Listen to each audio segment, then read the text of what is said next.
I love everything that we do that throws me off. What should I call this episode? 46, the next generation of Halo fans? Featuring CueStick Simpson. Or just CueStick. Just CueStick. Are you officially that's what you're going with, CueStick? Like I remember you changed the bad Jawa for a little while. Well, yeah, I mean, I changed the gamer tag from CueStick Simpson to, because it was just long, you know, it was just like stupid long. So I really wanted the CueStick to be, because when Xbox opened up like all of like the really old gamer tags that people had like abandoned and you could get them back, somebody had CueStick, and the guy hadn't used it since like 2007. You know, there's like the last time he had like an update to his gamer score. So therefore, about 6 months, I don't know, maybe 4 years ago, but every week I would report his account for like cheating or hacking, just hoping to get it banned so maybe I could get it. Dude, that's really funny. You know, I gave up. It was like, I don't know if this works or not, but you know, because I really, you know, I wanted CueStick. I mean, I didn't want to put numbers in it. Like that's just a thing. I don't want to put numbers in my gamer tag. I've been doing this too long. Dude, that's how I felt when I switched from, I was JP87 and then I switched to Traxaline because I was like, I don't want any numbers. Yeah, and CueStick is available if you use numbers. If you like put a 5 in for the S and like a 1 in and shit like that. I'm like, I don't like that. That just seems disingenuous. So, and then I'd been using the bad Jawa on the 501st forums, and it was just kind of like, well, fuck it, you know, it's something different, it's something unique, and it was something that didn't have to use numbers for. I forgot to pull up Spotify. That's not good. I sent you the link to the stream, in case you want to chat with the stream chat as well. You can ignore the chat if you want. Honestly, that's what I do. What I mean is, like, you know, physically type in or whatever if you want to chat with them. I physically ignore them. Yeah, he genuinely, does. Yeah, I do. Yeah, that's what he does. Dude, we gotta get you some espresso, Mystery. What? Yeah. Why? Yeah, you. Huh? What do you need espresso for? To express yourself. Express yourself. Let's see.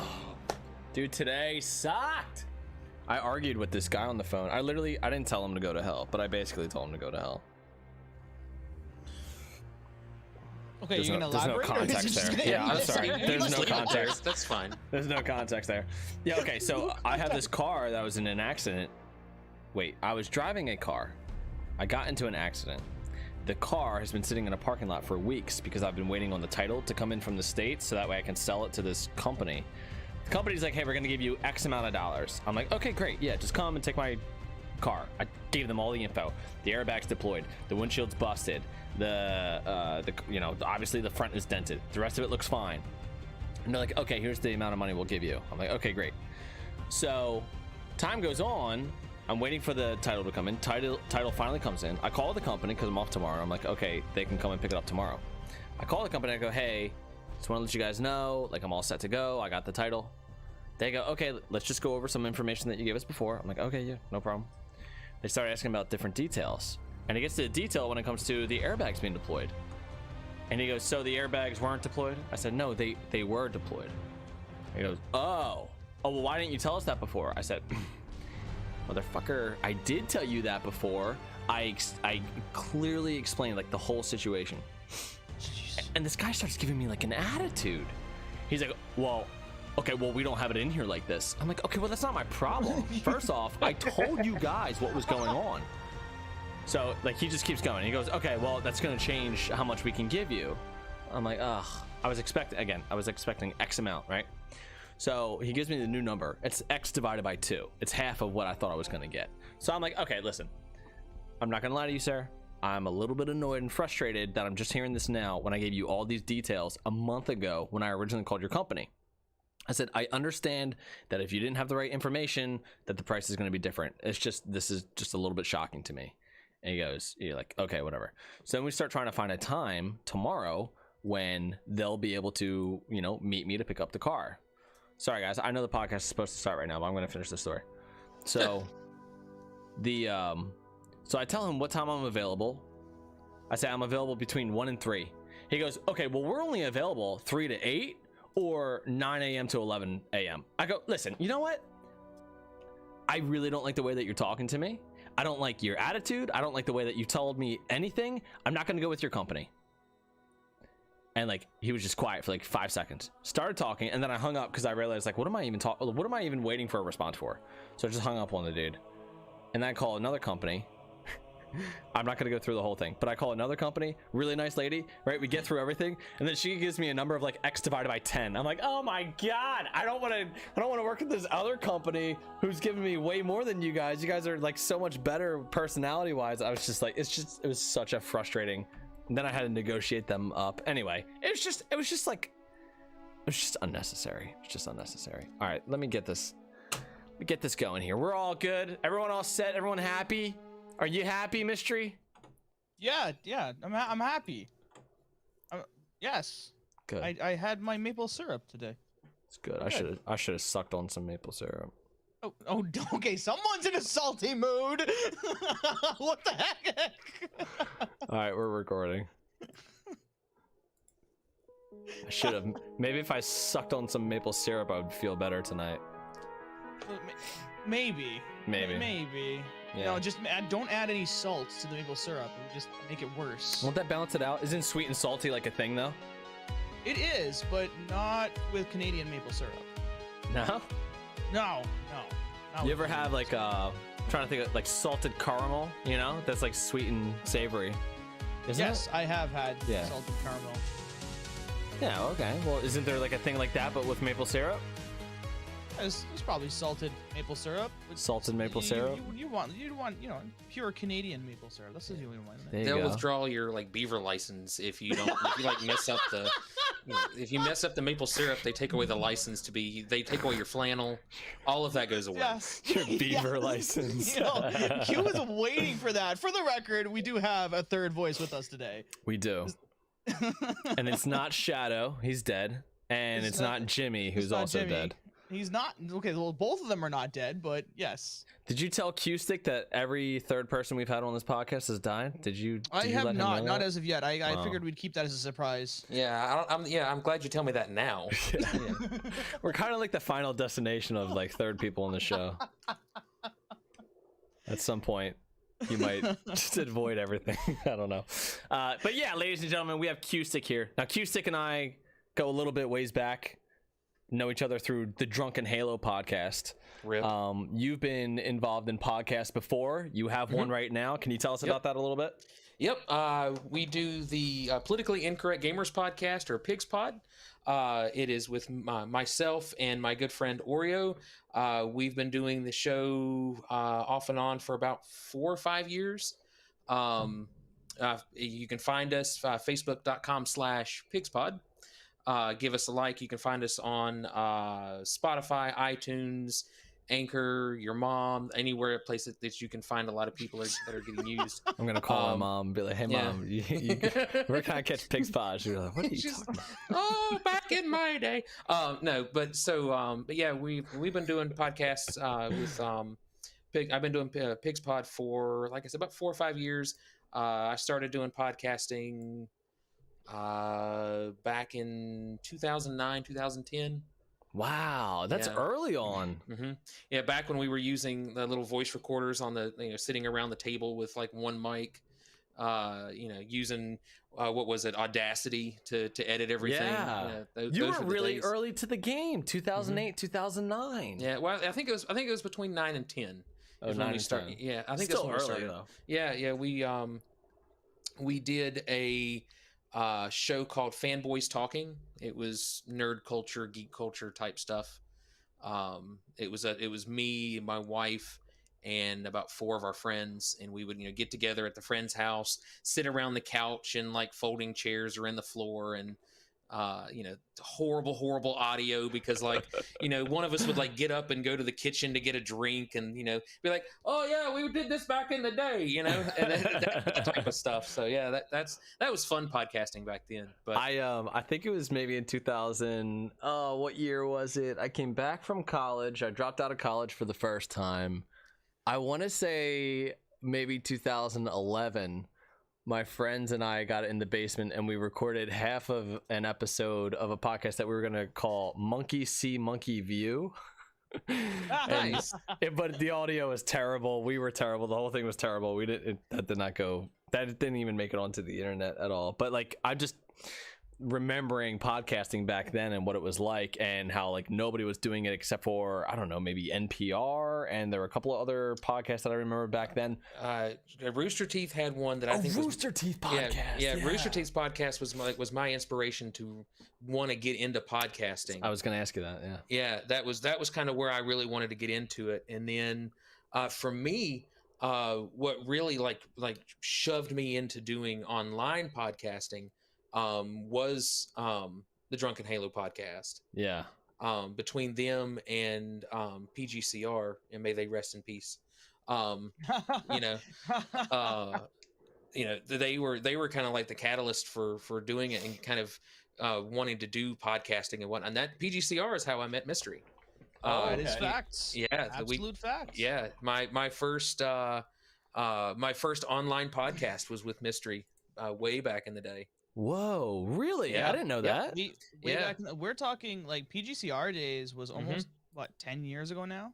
Yeah, let's see. It was right at about 10 years ago because it was before my daughter was born, because my first stints into Drunken Halo was when the wife was pregnant. So yeah, between 8, 9, 10 years ago. Yeah, way back in the day. So Mystery and I go way back.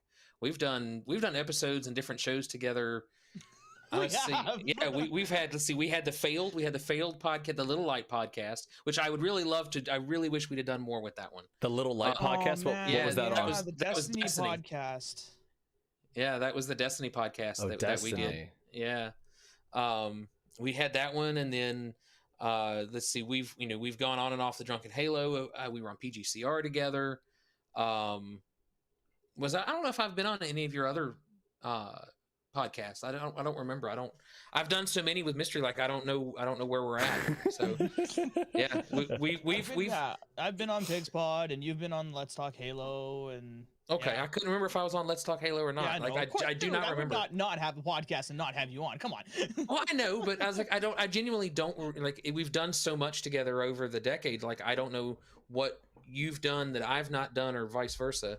So CueStick, we're like Eskimo sisters or whatever. I was on Let's Talk Halo, so like there you go. Yeah, there we go.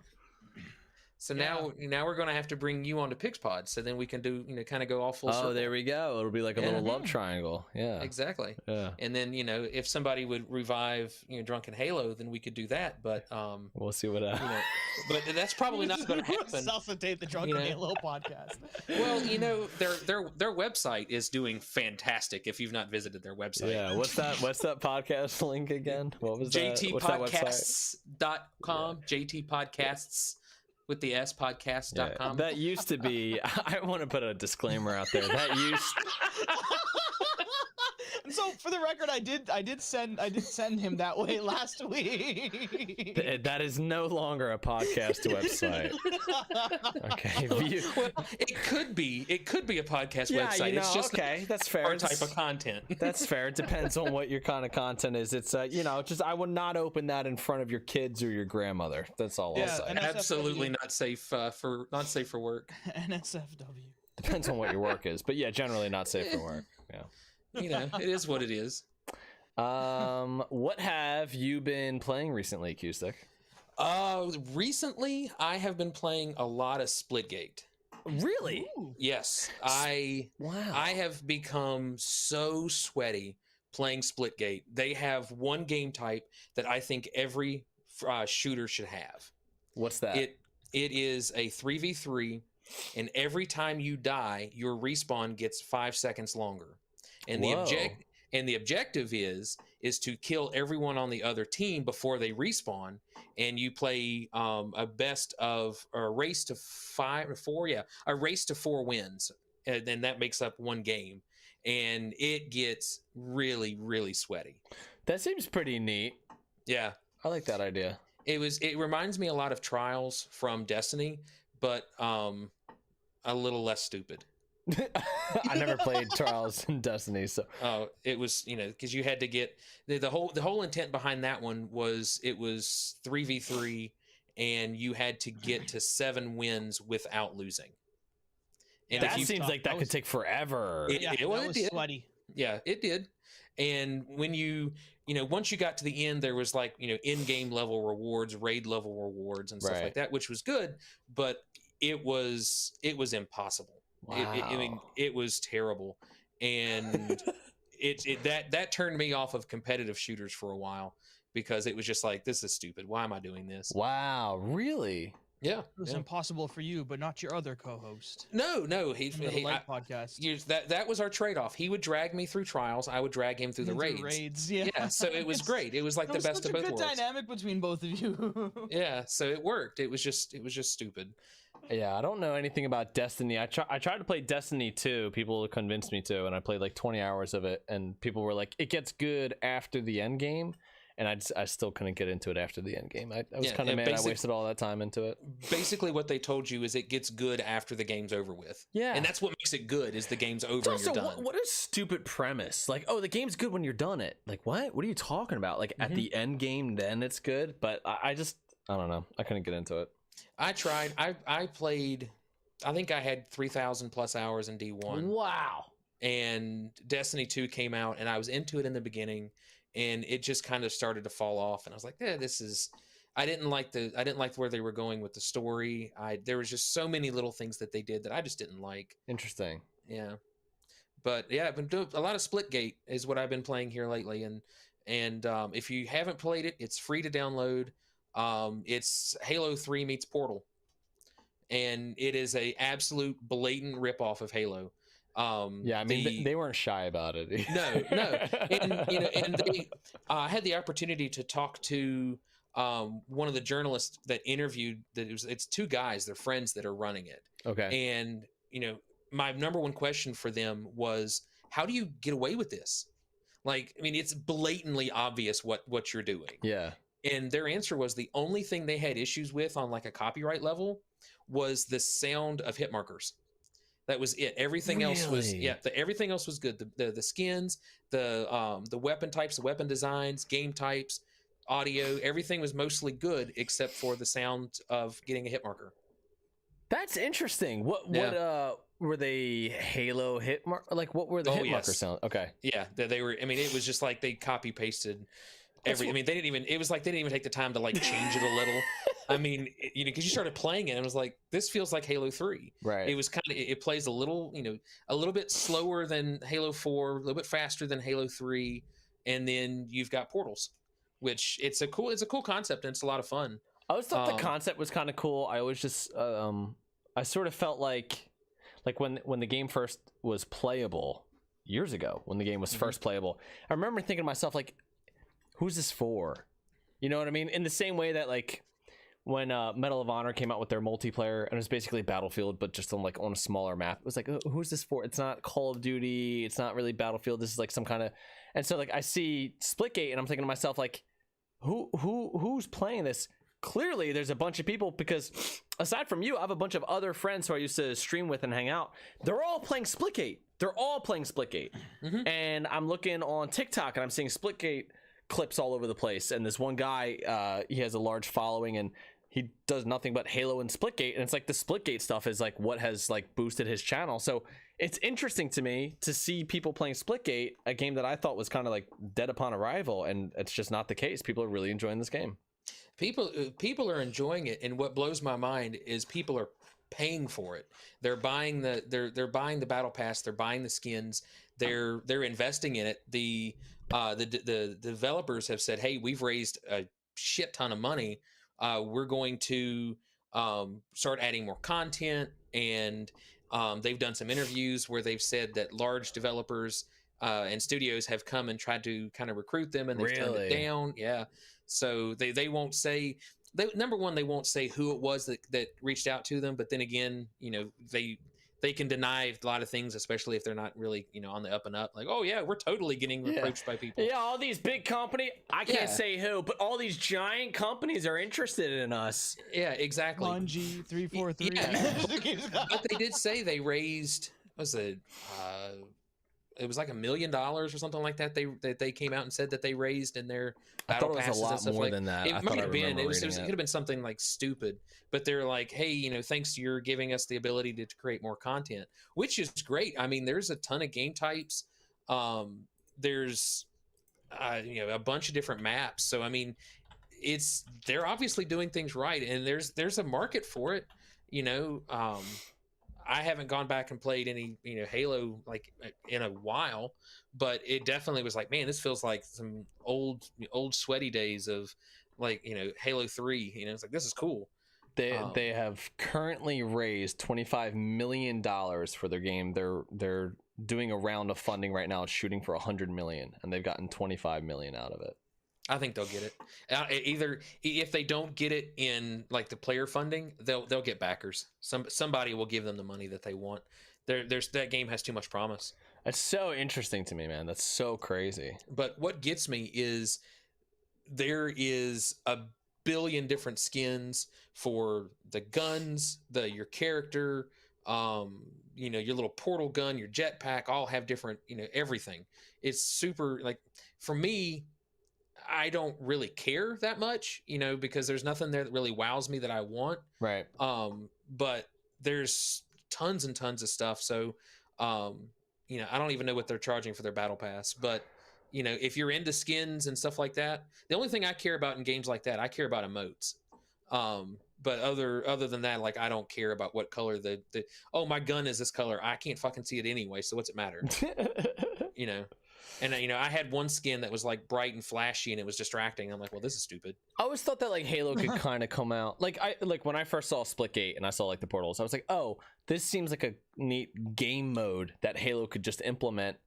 I mean, I guess maybe Splitgate has just kind of like taken off in its own way and they're not going to do that, but I don't know. I always thought that like it was like too much like Halo, where Halo could kind of like just make this a game mode for them. But I don't know. I'm surprised by their success. I'm certainly happy for them. I mean, I'm happy whenever anybody gets success.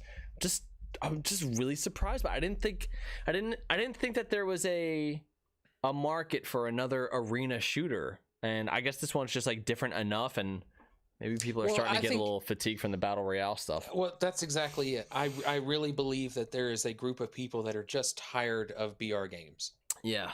And I think it really falls into that, less than streamer type person.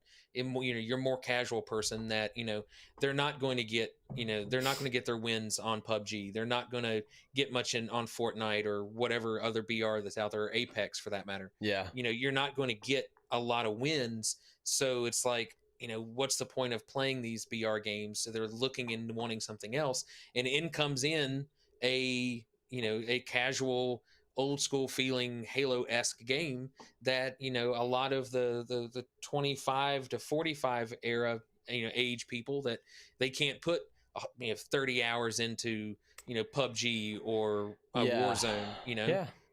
So, I mean, it's working. And, and what I love about it is it's free.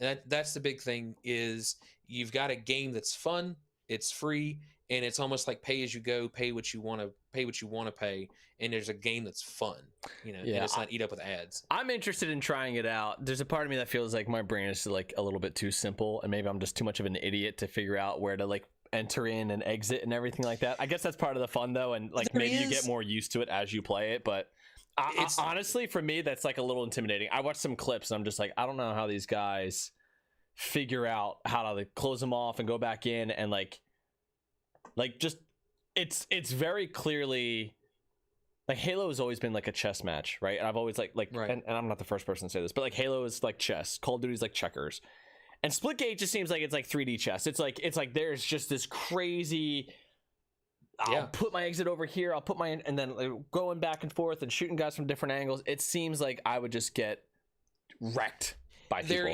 There is a pretty significant learning curve. I noticed it when I started playing. You know, for the earliest part of it, I really didn't use the portals that much.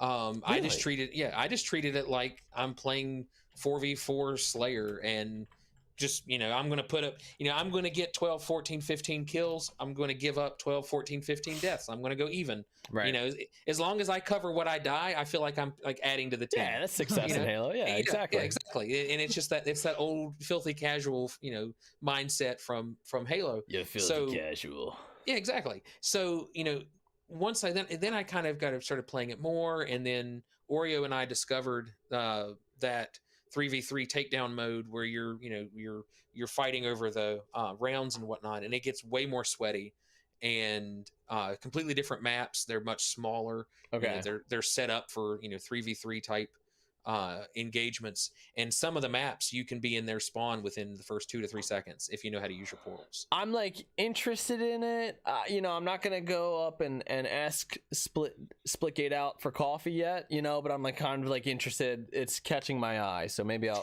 get there. You could definitely like their posts on social media.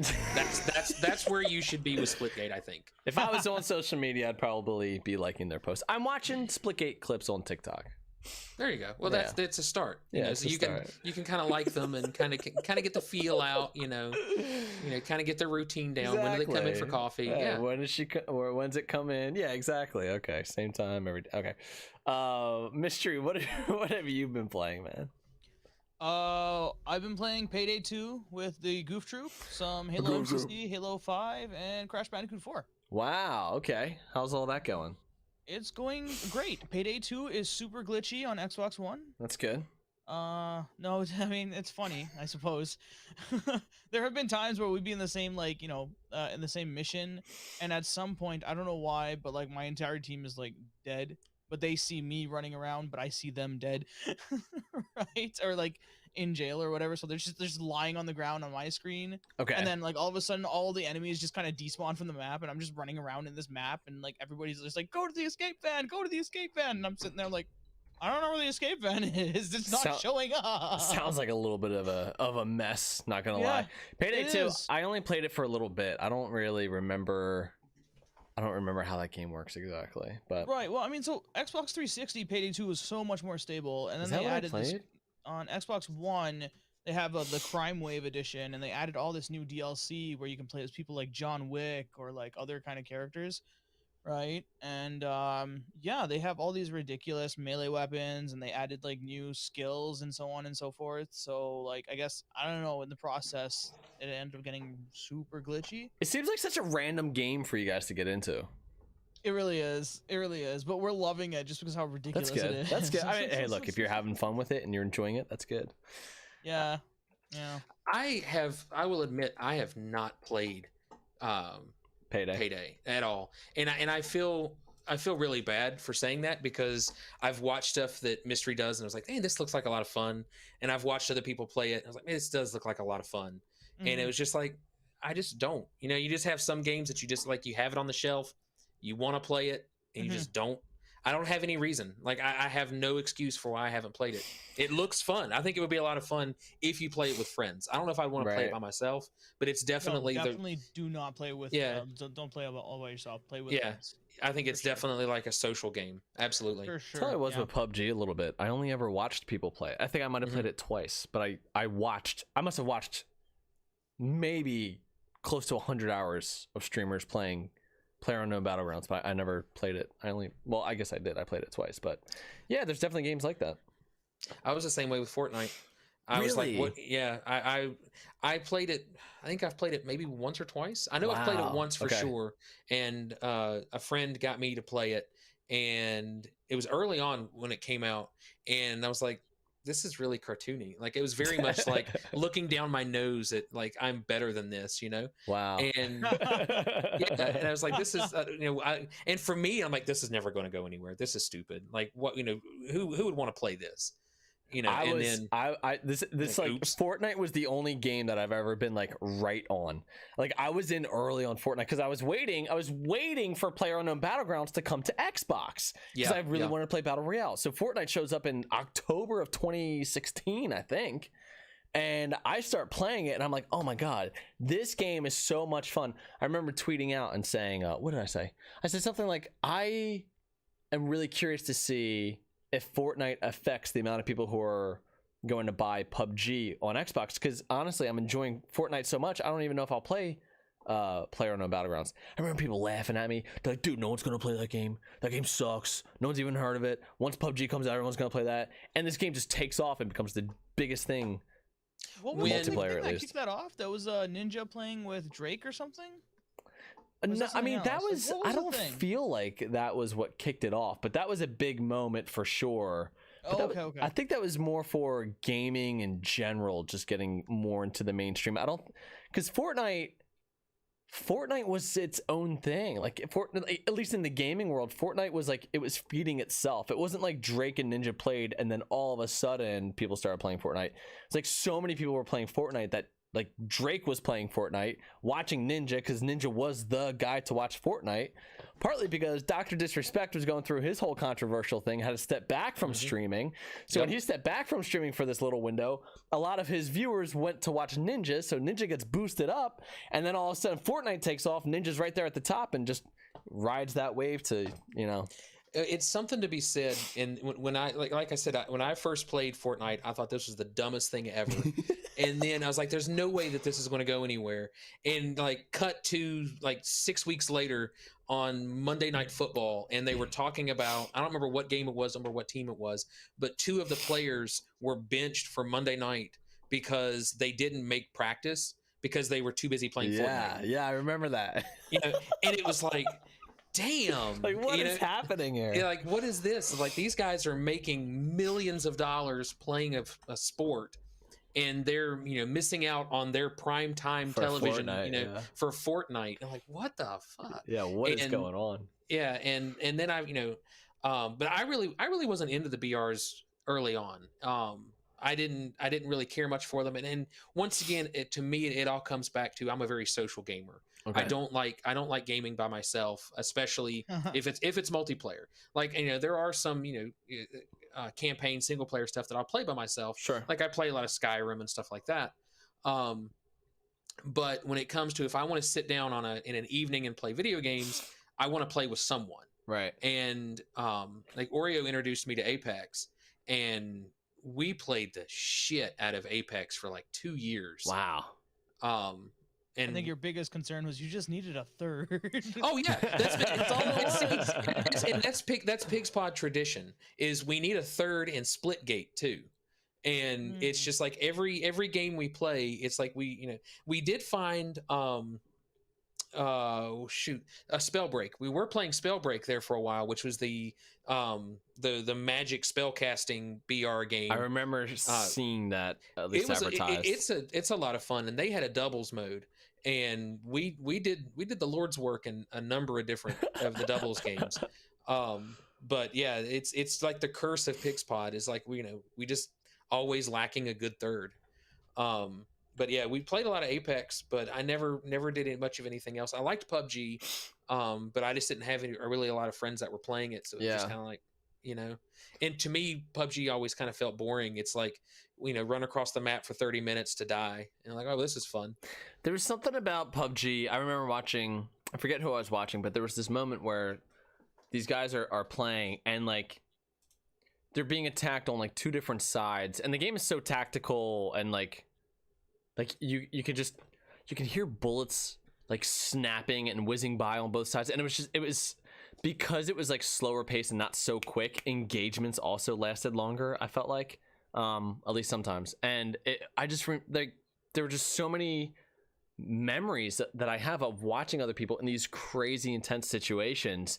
And then there was like a break where for a good 5 minutes maybe they wouldn't run into anybody, and like it's I could see that being boring, but it was, I don't know, it almost reminded me of like a horror movie where there's like a scare, you know, and then you need like time in between. And I liked the pacing of BRs a lot. Well, for me personally, I really enjoyed it. I like PUBG from a viewer standpoint. Okay. Because if you get somebody that and not necessarily watching them, you know, streaming it live, but going back and watching their stuff later, you know, I do like watching the engagements, and the engagements always seem to flow well. Yeah. And then you have a really good video editor that just gives you those engagements. Yeah. They're totally about PUBG. Yeah. But, you know, sitting and watching them run across a map for 15 minutes, it's like, what am I doing with my life? Yeah, I mean, for a streamer, it's good, right? Because you can talk to your chat and you can read your donos and stuff like that. But I definitely understand where it's like, if you're not into any of that stuff, it's just like, okay, I'm just watching this guy running, and like, how long are we gonna do this for?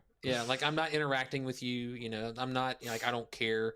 But yeah, so, you know, but, you know, PUBG, all of them, I mean, there's a place for them. Yeah. I think that they've changed the face of gaming.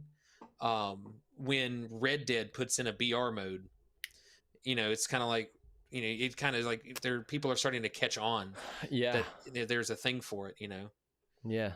So I want to ask you a question then. Oh, okay. So if we're on the topic of BRs, do you believe, or do you want a Halo BR? I would love a Halo BR. I would love a Halo BR. Absolutely. Yep. Now, would you want to play it as a team, like a fire team, or would you want to do it individually, or just either or? I'd be interested in doing both. So I enjoy battle royales going in solo. It's a different experience than going in with a team. There's something I like about solo BRs where it's like, it's kind of like free for all, right? It's like, it is totally on you, and you don't have to worry. Like, there's other times when you're playing a BR, your teammates are dead, so you're by yourself and you're going up against teams of 2, teams of 3, whatever. So like, knowing that everybody is for themselves, there's something psychological in that for me, where I'm kind of like, okay, like I'm interested to see, okay, here's the guy who I spot on a mountain, here's the guy who I spot in this river over here, here's the guy I spot, and it's like, okay, how are they going to interact, where should I be? And so like, there's that whole thinking that I really enjoy there. But I also enjoy just like the social, you know what, it reminds me a lot of paintballing. You ever go paintballing? I used to play religiously when I was in high school. Okay, so I feel like battle royale is like the closest thing experience wise that I can get to paintballing, at least like woods ball, that kind of thing. It's like, you know, you're running through the woods, whatever, and then all of a sudden you're getting shot at by people, and you have to like figure out this engagement. And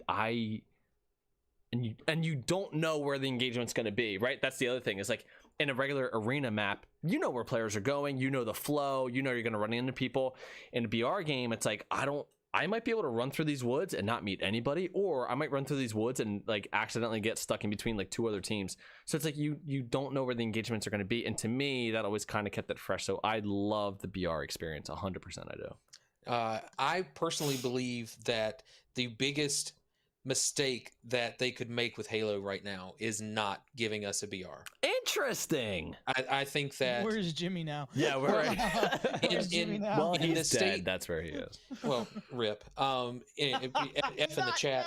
But I mean, realistically, I mean, if you look at all of the major games have it. Yeah. You know, everything has done it. There's no reason. You know, we're past the point of going, oh man, Call of Duty's added this in, a bunch of fucking ripoffs. We're past that. It's just like, we're to the point now where we're looking at, well, why wouldn't you? You know? Yeah, the way that I have sort of like, okay, I'm in this with Halo, I'm trying to justify it in my mind, like, what is the strategy here of not having a BR? And the closest thing that I can come to is like, okay, Halo is double downing on what they have always done, because right now, if you look at arena shooters, there's only one on the market. A lot of people I don't think everybody knows about Splitgate, and Splitgate's the only arena shooter that I know that's free to play. So if Halo goes, hey, look, you can play battle royales all you want, but look, hey, we got big team battle, we got arena over here, and this is free to play. That's the only thing that I can make sense in my mind of like how you would capture some of these people who are playing all these other games. But I will always hold on to like, there's just an experience with battle royale, and you can get it in any whatever the paint is going to be, whether it's Battlefield paint or Call of Duty paint or Halo paint or whatever. Like, Battle Royale is just a game mode, and I just don't see why you couldn't do that in Halo. Some people hate the idea. Well, I mean, at this stage, I think that let me preface this before I catch a lot of shit.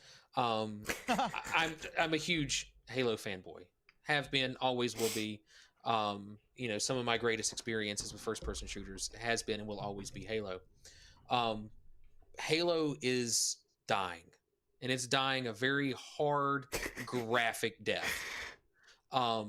It started out. Some people say it started out with Halo 4. Some people argue Reach. Some argue the just fucking travesty that was the Master Chief Collection. But I'm in that Reach camp, by the way. I liked Reach. I mean, but then again, I liked everything up to Halo 5. Interesting. I mean, it was just, but a lot of it once again comes back to being a social gamer for me. Right. Some of the best memories I have playing Halo is fucking me and Mystery playing Halo 4. I'll tell you what, the butt plug using the sticky detonator, because if you sticky date your teammate, you do not die. So you can sticky det your teammate and send your teammate running into the midst of the enemy and detonate the sticky det. You survive. And that was the Mystery, and I did that shit all the time. So people talk shit about Halo 4, and I'm like, I don't understand why you hate on Halo 4. I've had such a good time. I mean, it's very subjective. I felt like Halo 4 had a really good big team battle. I love big team battle in Halo 4, and I despise big team battle in Halo 5. I know it's like mechanic wise, like what's the difference between 4 or 5? Like how could it be that different? I don't know. It just plays different in especially in big team battle. I hate big team battle in Halo 5. I always want to enjoy myself in big team battle with Halo 5, and I never do. It's just never fun. But in Halo 4, I loved big team battle in Halo 4, and I don't know what it is, but you could just feel it. I feel like that they tried to overstuff everything into Halo 5. That they were just wanting to do so much, and it just, I don't know. I hate falling into that camp of, Clamber isn't Halo or Ground Pound isn't Halo, but then going back, I used Armor Lock like a bitch. I hated Armor Lock. I didn't even going to deny it. Like, I Armor Lock like a bitch. You had a little jingle as well, didn't you? Yeah, sorry for armor locking, man.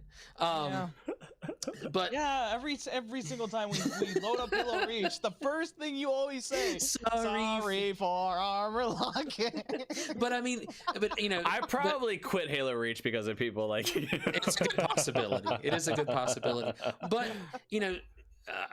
but I don't know what it was. It's just kind of Halo 5 kind of lost that love and feeling. Like, I don't know. That's interesting. It's so it just interesting didn't do it. But so they've really got to bring anybody they can back to Halo Infinite. So if they have to put in BR, if they have to bring in, Oreo and I have talked about it on Pigspod at facebook.com/Pigspod. We talked about having a sorry, what was that link again? Yeah, what was that link? I missed that web address actually. Facebook.com/Pigspod. Okay. We talked about doing a horde mode using the flood. Yeah. Could you just imagine, you start out with just the basic, infected humans, and then working your way all the way up to infected elites and the exploding things. And I hate Firefight, but I think that's a brilliant idea. You're talking about Firefight, right? Well, yeah, but doing it as an actual horde mode and doing it just for flood. What would the difference between Firefight and horde mode be? What's the distinction you're making there? Well, Firefight would be customizable to, maybe you would do all Covenant or all Forerunner or a mix of the two, and then you have make it kind of have that zombie feel to it, that zombies feel, and it be just the flood. Oh, okay. But anything. I mean, I literally feel like what they should be doing is taking everything out of the pasta bowl and slinging everything against the wall, because because if you look at it, it's been 3-4 years since in between the Halo games. How long has it been since Halo 5 and Infinite? It has been Halo Wars 2 came out after that. Yeah, but it's not, I mean, okay, difference between Halo games. 6 years. But I'm more along the lines of shooters We're because talking that's what we're 6 years since Halo 5. All right, so 6 years. So a lot of gamers have grown up, especially the target audience that had been the Halo audience, which were millennials. Right. We started playing it, in the early 2000s. We've stuck with it all this time. The average millennial is married, in debt, with kids. So they don't have time to, we don't have the LAN parties anymore. We don't have time for 10 hours on a Friday night. So you're losing your player base because 6 years ago, the kids that are the main audience for gaming 6 years ago they were 3 years old. Right. So what are you going to do to bring them into Halo? It's a pretty good segue to what our main topic tonight was going to be, which is like introducing the next generation to Halo and what that looks like. I think I kind of want to just sort of roll into this. And you know what? Let's just, Mister, we're going to kind of blow up everything we talked about before the podcast. Fine. Sorry, before you move on to the segue, CueStick did mention about this firefight with the flood, right? Yeah. So I don't know if you're aware about this, aware of this at all, Q. But Season 8, I have flight tested at Halo MCC for Season 8, and they have brought in the flood as a firefight mode in Halo 3 ODST. Yeah, it's pretty cool looking. And it's actually difficult. It's amazing how good Master Chief Collection can get 10 years later. Yeah. So they flight tested it, and now I guess the next season when it comes out, it should be coming out with Season 8 of MCC. So your dream of like playing Halo 3 ODST and having like flood in the firefight mode, it's a good possibility. Well, I mean, I think it would be fun.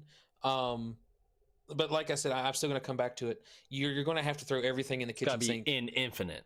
It's got to be in Infinite. Right. And you have to pull everybody. That's the only way that people are going to stick with Halo. Yeah. You have to pull kids away from Warzone. You have to pull them away from Fortnite. And what are you going to do? You're gonna have 4v4 that they've never played before. That's actually where I think that like this actually might be strategy. If you go, hey, quit playing your battle royale game over there and come play our battle royale game. I don't know anyone who's been playing Fortnite since 2017 who's gonna just drop that for a Halo BR. Right. But maybe in the same way, like I know when I was younger, I would spend time with Halo, then I would spend time with Left 4 Dead, then I would spend time with NHL 12 or NHL 13, whatever. Like maybe Halo can be that, hey, you know what? I don't want to do Battle Royale. Let me check out something. Let me do something a little bit different. Let me do this free arena game that I have over here. I wonder if like that's intentional and that's why they don't have a BR. I don't know. I got to this point where I was like getting so frustrated that they weren't doing it. And then I just started kind of like, maybe it's like Stockholm syndrome. I'm like rationalizing why they're not putting in a BR. So I'm like, this is part of the plan. Yeah, I've been that way for a while. I've talked about it on that other show that at facebook.com/pixpod. I've tried to like, I want to love Halo. Love it. Like because I walked away from Halo 5 with just such a sour taste in my mouth. And the campaign was. It was unremarkable. There was like there's nothing, there was nothing that wowed me in that. And then so we've just been kind of sitting here waiting. Yeah, they're updating MCC, but who cares? Like they don't have the draw anymore. Who's going to I'm going to go download the 75 terabytes that is the Master Chief Collection, to play. And like it doesn't nobody's work for you. 6 years. It was 6 years before Halo 2 worked for me. Yeah. Like it just wouldn't work. Like, we're gonna play a Halo 2 map. All right, well, I'm gonna get booted to the menu. Yeah, bye you. Like bye. And that's what would happen. And it was just like, I get it if it's like a few months into the game release. That you're having bugs, fine, whatever. It's the new millennium. Games are like that now. Nobody releases a complete game. They just don't. So that's fine. But there's no draw. So all of us that were like Friday night Halo fanatics, we've all left and gone our separate ways, and we're all playing other games. So what are you going to do to bring me back?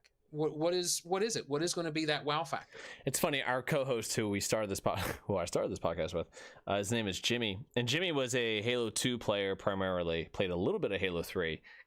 Totally fell off during Halo Reach and 4 and 5. Came back a little bit for Halo 5 towards the tail end with us when we were doing some 1v1 tournaments for our podcast. But he was like part of the reason why we had him on the show, and we started off with the show with him, was like, can 343 appeal to an old Halo player who's sort of been like gone away from Halo? Can they bring him back? And it turns out like he's not interested in coming back to Halo. And I think that is a little bit of could be a little bit of an alarm of like, hey, you guys are really missing it with the kind of game modes and the kind of things that excite people nowadays. And maybe you can get back a bunch of players, but I don't know. And we'll see. We'll see if the strategy pays off. I think it's too early to tell, but I of course am worried that there's not a BR, but I can also see a world where that works in their favor because they're not a BR. So I don't know how it's going to go. That's true. But when's the release date? Is it end of November or beginning of December? December 8th. December 8th, I believe. Yeah. So here we are, less than 3 months out. Yes, sir.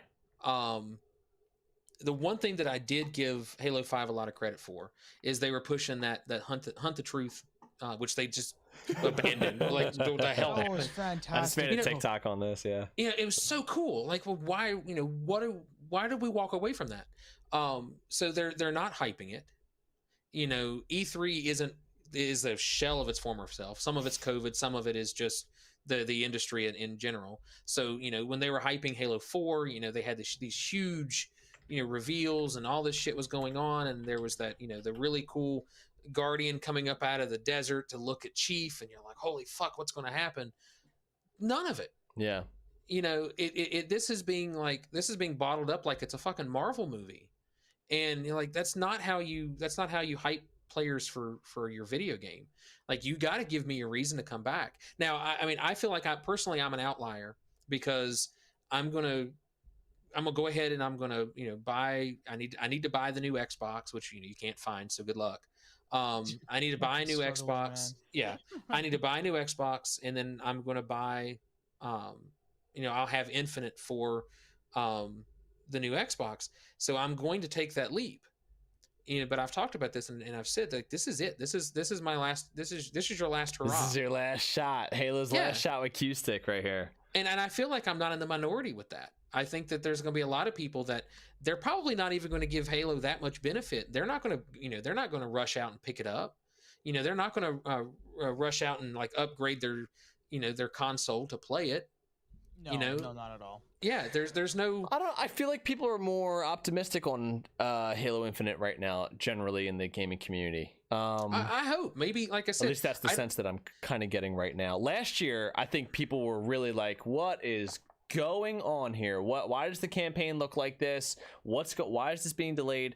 I feel like after the multiplayer reveal at E3, it seemed like that was like a burst of optimism mystery, and then of course, because of Forge, like that was just another like Forge and lack thereof co-op campaign, another punch in the gut there. We're just defeated now.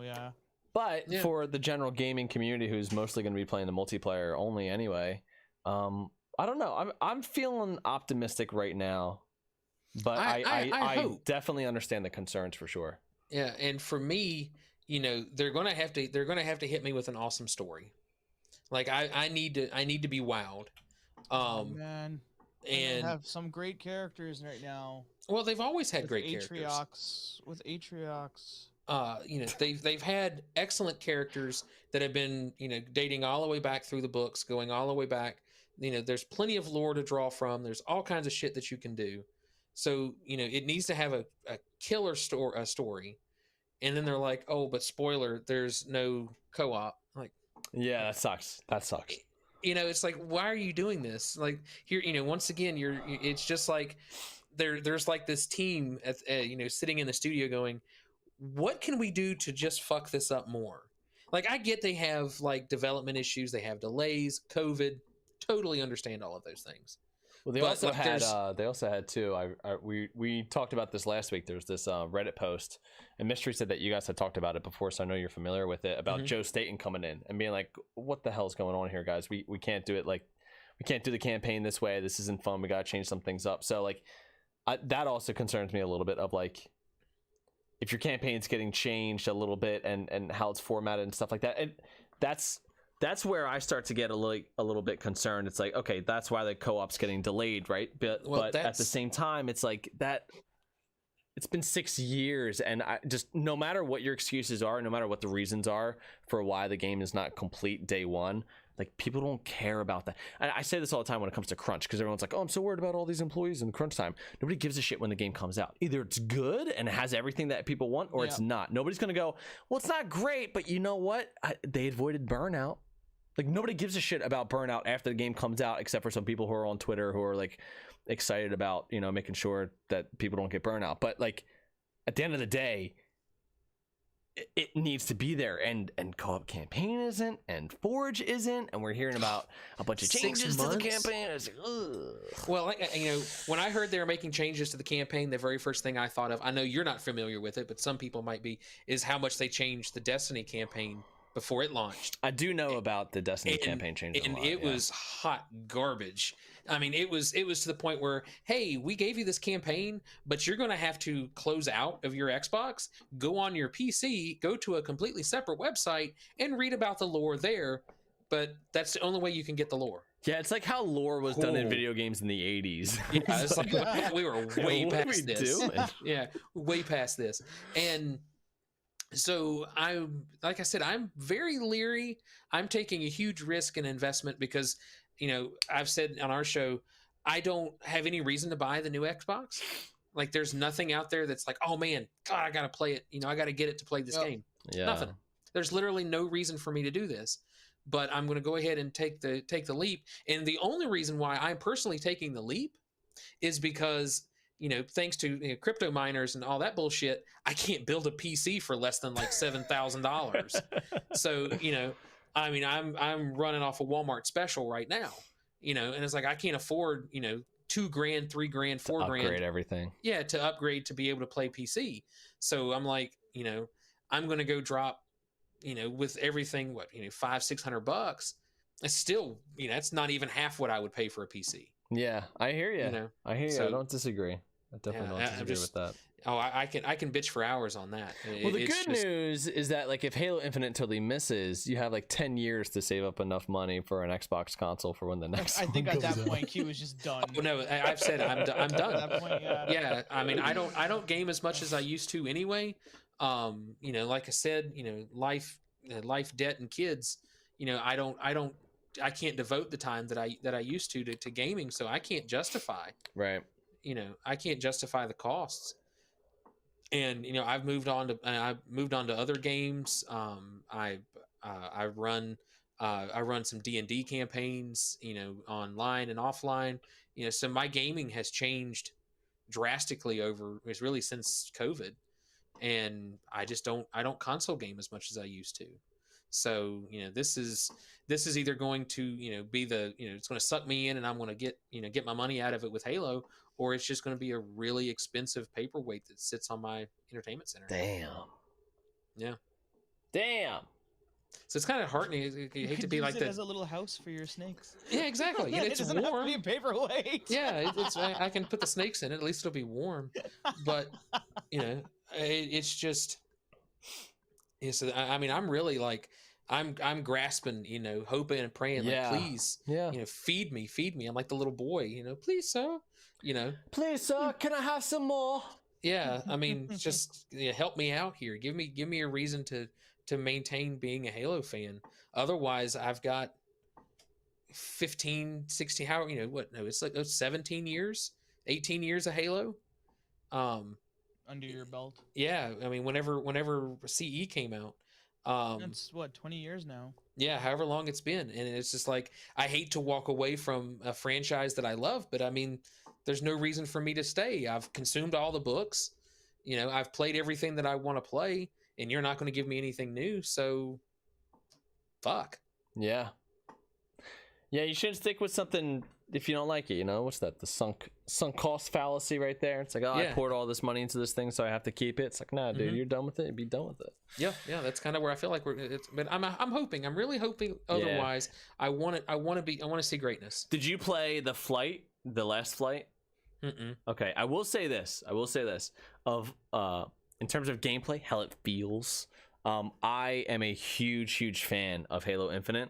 Compared to other Halos, to me, they struck the perfect balance with sprint. I believe that 343 solved sprint, and I didn't think that anybody would be able to solve that. So there's a level of optimism that I have, at least about the gameplay of this game. And I might be in the camp of like, okay, if this game isn't 100% when it launches, I could maybe see kind of like a tail end kind of coming in where more people are picking up over time as they add more content, kind of like a Rainbow Six Siege or kind of like some of these other games that, you know, didn't start off the hottest.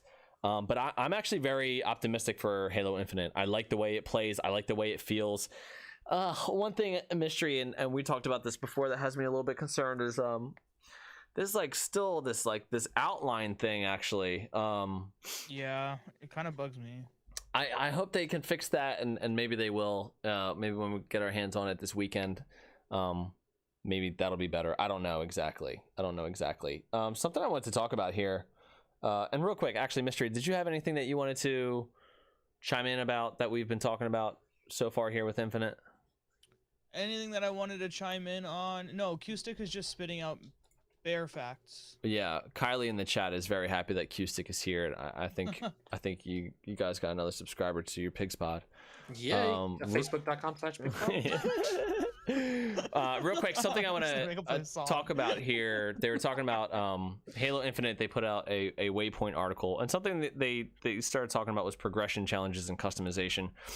Specifically with the challenges, we talked about this before, and this has been like an ongoing sort of topic for us on this podcast about how they're doing the challenges, how there's not like an XP that you're earning per game, but rather they have daily challenges like complete 4 games or whatever, and then you get your XP, which is supposed to go towards your battle pass. So there's a couple things in this Waypoint article I want to talk about real quick, and we're not going to spend too much time on it. I guess, Mystery, here I am jumping around a little bit, but that's okay. No, that's fine. Okay, so when it comes to challenges, right? Daily challenges, weekly challenges, we do know this. There at the launch of this game, there's not going to be any kind of progression system outside of the battle pass. So if you remember Halo 3, you had your rank per playlist, and then you also had like a Spartan rank. These were like the military ranks that kind of would go up as you would win more games, right? Okay, so Halo Infinite has none of that. It's only the battle pass. There might be ranks in the playlists, but as for your Spartan, you don't have like a separate rank. It's just all the XP, everything is going to be going towards the battle pass only. I thought that was maybe a missed opportunity to have something else there. Mystery, does that concern you at all? How do you feel about that? Not having like a secondary rank, like there's no SR1 through 152 or anything like that. It's all battle pass related. And I believe, yeah, we had a chat about that in regards to ranks and like, you know, the level, like the Spartan levels and like actual like having an actual emblem with a rank. Yeah. And I guess, I don't know, just having a number just doesn't mean anything to me as much as like back in like the Halo 3 days or whatever, when you had like an emblem and a rank. It just, I don't know, it still felt like you were achieving something. Yeah. Whereas now, if you're doing it this way, the way that you're saying in Halo Infinite, it's just not working for me. It's just unlocking items, really. CueStick, what are you thinking? Well, I 100% agree with Mystery. I can sum it up like this: in the Reach days, and you're in your lobby, and you know you're queuing up against the group, and they're loading in, and all of a sudden you see it's 4 inheritors, and you're like, "Fuck." You know, just like, you know, this is about to get really fucking sweaty. Yeah. You know, but then you fast forward to, you know, later on in other games, and you just see a number, and you're like, oh, it's a bunch of fucking no-lifers. Right. You know, it's just like the attitude's different. It's the same thing. You know, I mean, the amount of no-lifing you had to do to become an inheritor, you know, but it was just like that was intimidation. Yeah. You know, and when you showed up like with, or like the really old days where you were in a lobby and either even on the other team and you see that their inheritor icon is flashing, they just got it. You watch them rank up and it was like the whole lobby was like, "Oh, bro, congratulations! That's a big deal." Yeah, I totally forgot neat. about that being a Halo Reach thing. Yeah, and it was shining of the emblem. Yeah, and it was like that was really cool, but yeah, just having the random number, just like it just doesn't have that feel to seeing that rank. I think I agree. Even if it doesn't mean anything, if it literally doesn't have anything to do with anything other than just ranking up XP, just like the way Reach did it. Whatever. Yeah. My experience is like, because I didn't play much of Reach. So for me, like thinking about how Halo 3 did it with the military ranks and, the top one being a 5-star general. And then with Halo 5 going all the way to 152, like I'm a 146 in Halo 5. I don't care. Like, I don't care about getting that top rank. I'm sitting at the same point. Yeah, I'm like Just 146, 147. I really don't care. Having a general emblem was kind of neat. It's like, hey, I got it. Oh, okay, well, hey, that guy has at least a 50-1 playlist, right? So you knew that. So there was a certain level of skill that kind of like came with that rank. And this 1 through 152, I almost wonder if somebody there was like, well, you know what? 1 through 152 is kind of dumb. Nobody really cared about the numbers, so maybe we just get rid of it. But like totally misreading, the problem was the way that it was being represented, not necessarily that it was there. I mean, I'll admit that I dumped a shit ton of money into Mountain Dew cans to get the XP for Halo 4. Because you put the codes in and it would give you like extra XP to rank up to 150 or whatever it was. I think it was Mountain Dew did it, Doritos did it. I don't even remember how Halo 4 Yeah, worked. that was early on because they were 1 to 150. And is that what it was? 1 to 150? Yeah. Halo 4 also had those like those other tiers where you can unlock like the Pioneer or the Tracker. Yeah, or, like, you could. Something else. Yeah, you could like subclass. Yeah, why don't I remember any of this? This was all at the launch of Halo 4. I gotta look this up right Basically what it is once you found the one. Right. Well, once you found the one you liked, you never went anywhere else. Right. Because you had to go through the whole process of like leveling up the next like 10 levels with this other thing. So like once you pick like the first one you wanted and you did it, you just didn't care. Like I think I picked the one that lets you I think the one that I used lets you carry 2 primary weapons, so you could carry like an AR/BR or something like. I think that's what I used, or maybe it was an extra grenade slot or something like that. But once you got it, you just didn't care about the other 6 or 7 or whatever they were. It was just I got to 150 and I was like, oh, that's cool, but. Like I said, you could get like the ability to gain like an increase in XP for an hour by, uploading the codes to Halo Mountain Dew or something. Right. There was like a website. Yeah. Yeah. I remember. And attached to your account. Yeah. And, I was a Halo fanboy all the way through that. So, I did it. I barely remember these. I barely remember these from Halo 4. But I think, Reach and 3 did it the best. I mean, I think 3 did it the best because once you hit the 5-star general, you were done. Like that was as far as you could go. Right. I mean, it was kind of cool. It was kind of cool that they added more in Reach, the nobles and the inheritor and the whatever the other ones were. Right. But that was cool. But it was when you rolled up in a lobby with generals and you're just like, oh, this is. Like, why am I even here? Like, it's like I'm not. Sorry, you want me to bend down? Did you want me to pull my pants down too? Yeah. Like, how do you want me? Can you buy me a dinner first? Yeah. Or you gonna do the reach around, or is this am I biting the pillow? But biting the pillow. But yeah. But yeah, I do. I think it's a missed opportunity because nobody cares about numbers. Oh, he's a 12. Well, they don't even. So Halo Infinite doesn't even have numbers. Maybe I misspoke. They don't even have any of that. It's literally just.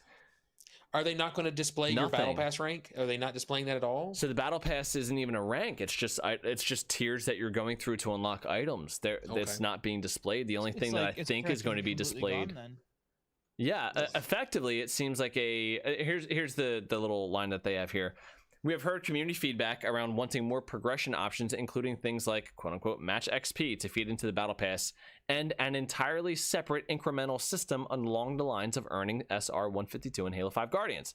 Expanding multiplayer progression offerings is something the team is actively exploring, and we look forward to continuing to evolve the experience in future seasons post-launch. So no, maybe, but no. Like I said, I think it's a swing and a miss there. It's an opportunity missed because that's again, that's not Halo, you know. I don't get it. Just only the battle pass. You know what? Maybe again, like having 1 through 152. Did I care about that? No. So maybe getting rid of it doesn't make a difference to me. But I don't know. There's something about not having your own rank in the game. It's just like I don't know what modern game does that, where you don't have like another thing that you're like ranking up and showing off in your emblem or whatever. It's just this is literally just your customized Spartan, your customized emblem. Like that's what you're showing people. And maybe they'll have ranks for playlists that you can show people, but there's nothing separate from that, and I'm just surprised by that, I guess. Another thing they talk about here, the challenges, right? Daily challenges, weekly challenges. They gave us an example of weekly challenges. Now, here's how this is going to work. You're going to have a pool of 300 weekly challenges, varying difficulties, by the way. So they have a list here of 20. Oh, okay. So every week you're going to get 20 random weekly challenges. Okay. Okay. They have a list here of 20 random weekly challenges. I'm going to read these. And I want you guys to tell me whether you think this is enough for a week. All right, well, just tell me whatever you think. Okay, here we go. Here's the challenges. Stay off of my yard. Actually, I'm not even going to read the titles. I'm just going to read what you have to do because that's going to be a little confusing. Okay, kill an enemy Spartan attacking a friendly zone. Win a quick play match. I don't know. Some kind of new mode, probably. Okay. Win a quick play match. Again, a weekly challenge here. Win a quick play match. Just one single one. Complete a strongholds match. Kill enemy Spartans in Slayer. 3. Kill 3 enemy Spartans in Slayer. Complete a big team battle match. Play an oddball match. Kill an enemy Spartan from behind with a melee attack. Kill enemy Spartans. 10. Kill enemy Spartans with the Banshee's fuel rod gun in PvP. 5. They're looking for. Destroy. I'll just read the numbers into the challenges from now on. Destroy one enemy wraith in PvP. Kill 15 Spartans with the battle rifle in PvP. Destroy 3 enemy choppers in PvP. Knock an enemy Spartan off the map with a repulsor in PvP. That actually sounds like a cool challenge to me. Kill an enemy Spartan with a rocket launcher. Just one for the week. Win any PvP matches. Win 3 PvP matches. Like any 3, so whatever the playlists are. Kill an enemy Spartan using a kinetic, semi-auto, or burst weapon with peak efficiency in PvP. I assume that means like getting a perfect with the BR in Halo 5. That's what it sounds like. Why can't we just say perfect? Okay. Get a perfect kill. Okay. Yeah, instead of getting a perfect kill, they say kill an enemy Spartan using a kinetic, semi-auto, or burst weapon with peak efficiency. Capture 10. I am slumping farther and farther down my chair right now. Capture 10 enemy flags. Kill 5 enemy Spartans by sticking them with a plasma grenade or spike grenade. Just 5 for the week. Grapple 2 and hijack 3 enemy vehicles in PvP. The last one they have here. Kill an enemy driver of a moving vehicle with a sniper rifle. Okay, so I just read you 20. I feel like you could knock out 90% of those in like a couple hours. Not even. Is that enough? Is that enough? Is this enough difficulty for weekly challenges, Mystery? What do you think? I think it's just redundant. Like these challenges are all redundant to me. Now, some of them are varying in difficulty. For example, there's one challenge here that says kill 3 enemy Spartans in Slayer. There's another one that says kill 10 enemy Spartans. Not specific to Slayer though. So like, is it in Slayer or is it in a Slayer match? Right? Like no, do you do 2 games of 5 kills each, or if you got 1 kill per game for 3 games, you would unlock the challenge for kill enemy Spartans in Slayer. All right. Yeah, it doesn't say in a match though. Like, I don't see any of these for. These aren't challenges. Match. These are participation. Like, So it feels that way, doesn't it? Pationages, I don't know. The only one here that I feel like sounds maybe a little difficult is knock an enemy Spartan off the map with a repulsor in PvP. That one, and maybe the skyjacking with the grapple hook or something. That sounds like it could be rather difficult. CueStick, how do these sound to you? What do you think? Well, I mean, I guess I need some context. Go ahead. So you're only ranking up via the battle pass. Do you pay for the battle pass? There's a paid battle pass and a free battle pass. Okay, so there's 2 tiers. There's probably, I know in Apex it's like every other level you get something for the unpaid, and then for the paid you get something every. I'm not exactly something. Yeah, I'm not something like that. I'm not sure exactly how they're doing it, but it's something like that. Yeah. Okay. At launch though, I think there's only a paid one. Okay, so I mean.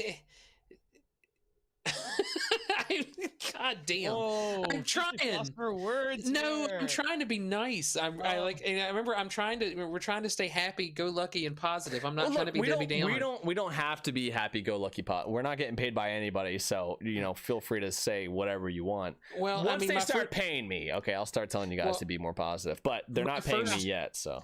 My first response to this would be like, who fucking cares? There's you took away my rank. You took away a number, so like I can't even show off my number. Where's my motivation?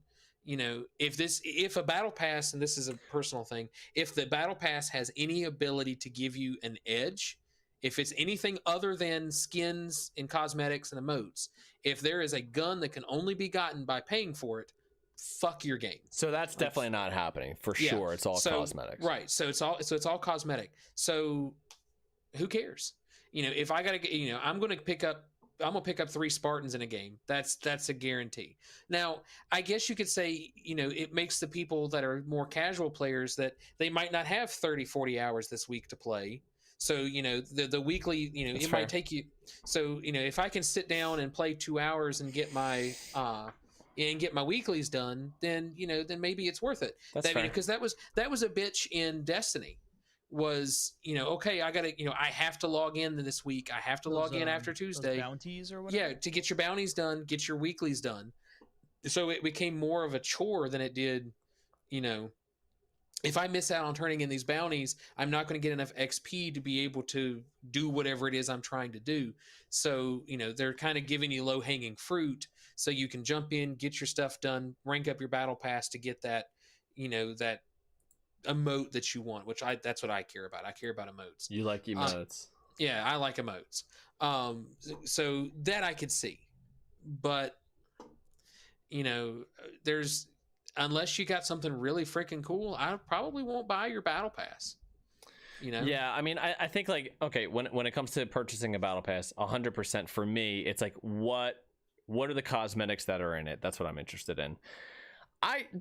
There's a part of me that feels like there's like for weekly challenges, I like the idea of turning on Halo and going like, okay, I'm gonna play tonight, giving me a certain kind of direction to play in. I like that idea. I just feel like some of these are kind of, I don't know, boring. Complete a big team battle. Like, I don't hate that, right? I don't hate something that would say like, hey, for this week, here's a challenge. Like, play 2 oddball games, play 2 Slayer games, play 2 capture the flag. Like, kind of making people play, making people play more like a varied or more of a variety of game modes. That might actually be kind of fun to do. I just feel like these challenges just seem really easy. But you brought up a great point, CueStick, where you're like, hey, you know what? For the casual players, this might be perfect. For the casual players, this might be perfect. They might look at this list, unlock a bunch after a couple games, and then they go, hey, you know what? I'm almost close to this one. Let me play a little bit more. Let me get back on tomorrow night. Well, and like I said, they need to be doing everything they can to, those casual gamers is what your bread and butter is for Halo. So you need those who you're going to want to keep engaged. So, kill 150 Spartans via assassination in one game, as your weekly. And you're like, well, that's not happening. Right. Those types of challenges. But, if you do throw in, hey, just get 10 Spartan kills. The one guy that goes like 1 in 25, but is having the most fun out of anybody in the lobby, that guy's going to be able to rank up just like, the guy that's going 25-0 and screaming like, get shit on, that guy. Well, I'll tell you what, somebody with your thinking must have been in the decision room when coming up with these challenges, because I looked at these immediately and thought to myself, like, this just seems way, way, way too easy. And I don't even play games that much, but I get what you're saying. Your bread and butter is the casual gamers. Again, this is free to play. You don't want people to be completely turned off when they're coming in. And they do have different variety, like different levels of different challenges. So they talked about, aside from these weekly challenges, they will have, like they give an example of something called an ultimate challenge that would unlock once the weekly challenges are completed, right? So if you do your weekly challenges, then you get an ultimate challenge, right? And this one says like tactical precision. Kill enemy Spartans with a headshot in PvP, 15 of them. And it gives you an Abbey Lime sniper rifle coating. So being able to unlock different coatings and stuff like that by doing your challenges, that to me is kind of cool. There was part of me that was thinking like, are these challenges just too easy? Are they too easy? I don't know. Maybe it's exactly how it's supposed to be. Yeah, well, like I said, they're getting paid good money to know this shit. So, we just assume they know what they're doing. We hope. We hope they know what they're doing. Yeah, I'm not convinced. I'm not convinced. I have about 4 or 5 game past history to point out that they may not know what they're doing. But I mean, like I said, this definitely to me on the surface feels like there's just, this is just, you're going to jump in, play your character. Are they even going to do customizable armor, or are we just talking like skins? No, definitely customized armor. Okay, because that's important to me. Like that's I want the like reach customized armor. Like so, the only thing in this cool. The only thing in this game that seems a little bit weird to me is the armor coatings. Like they don't have your base. Oh, I want to be a red Spartan. Like you have to unlock the red coating. That's equivalent to shaders in Destiny, right? Yes, it's like called? Shaders kind of. Yeah, because there's like seven different levels that you can set it to. So that to me is the one part that's kind of like a little bit weird. But yeah, otherwise you can, your helmet, your gloves, your knee pads, I think they were talking about, your boots, your like everything you can customize. Okay. This is reach level customization, if not even more. I care less about the colors because, for Halo will always be red and blue. So if I want to play with my pink Spartan, which is my favorite, my pink and purple Spartan is my favorite. But that doesn't mean anything when we're playing red versus blue. So gonna drop some news here on you. So actually they are getting away from red versus blue and they're doing player outlines. So now you can see what somebody's Spartan looks like and they will be outlined in your preferred choosing. So if you want to, you go into a multiplayer game, in your settings you say, I want all enemy Spartans to be outlined in red. You will see their armor, they'll just be outlined in red, and then that's how you know who the enemy is. Taking an awful risk. Because that's classic Halo. I hate being that guy. Yeah, as somebody that has tested that in the flight test, I'm not exactly the biggest fan of the outlines at this particular moment. It's the only. Yeah, I mean, Mr. I'm with you, right? It's the only Halo game where I had to second guess myself. Is this my teammate or is this the enemy? It's the only Halo game I've ever done that with. That doesn't bode well. I don't like the sound of that. No, so we'll see what they do. We'll see. I would love to have a setting or an option that allows me to force it to red and blue. That way, because I could care less. And I know you like you take pride in the way your Spartan looks, but if it's a Team Slayer game or something, then I'm okay with forced colors, and then free for all. I'm okay with having whatever color Spartan. I have, well, like I said, I like the armor. I like the different looks, and I can have one shoulder bell this shape and this other one this, and the bandoliers and the grenades, and that's the stuff that I think is cool. The colors I can take or leave the colors. I'm happy just to have the customized armor.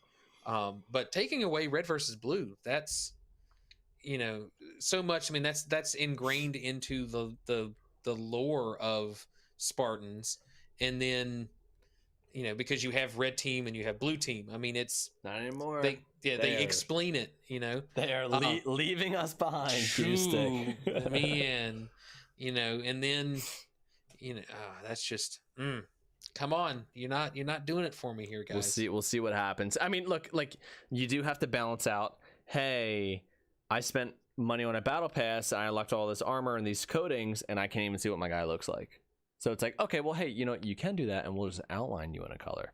The problem is that, like, again, people are having this issue where, because your teammates also, you can see where your teammates are even when they're like through walls and on the other side of the map and stuff like that. Like you can still kind of like see like a silhouette of your player.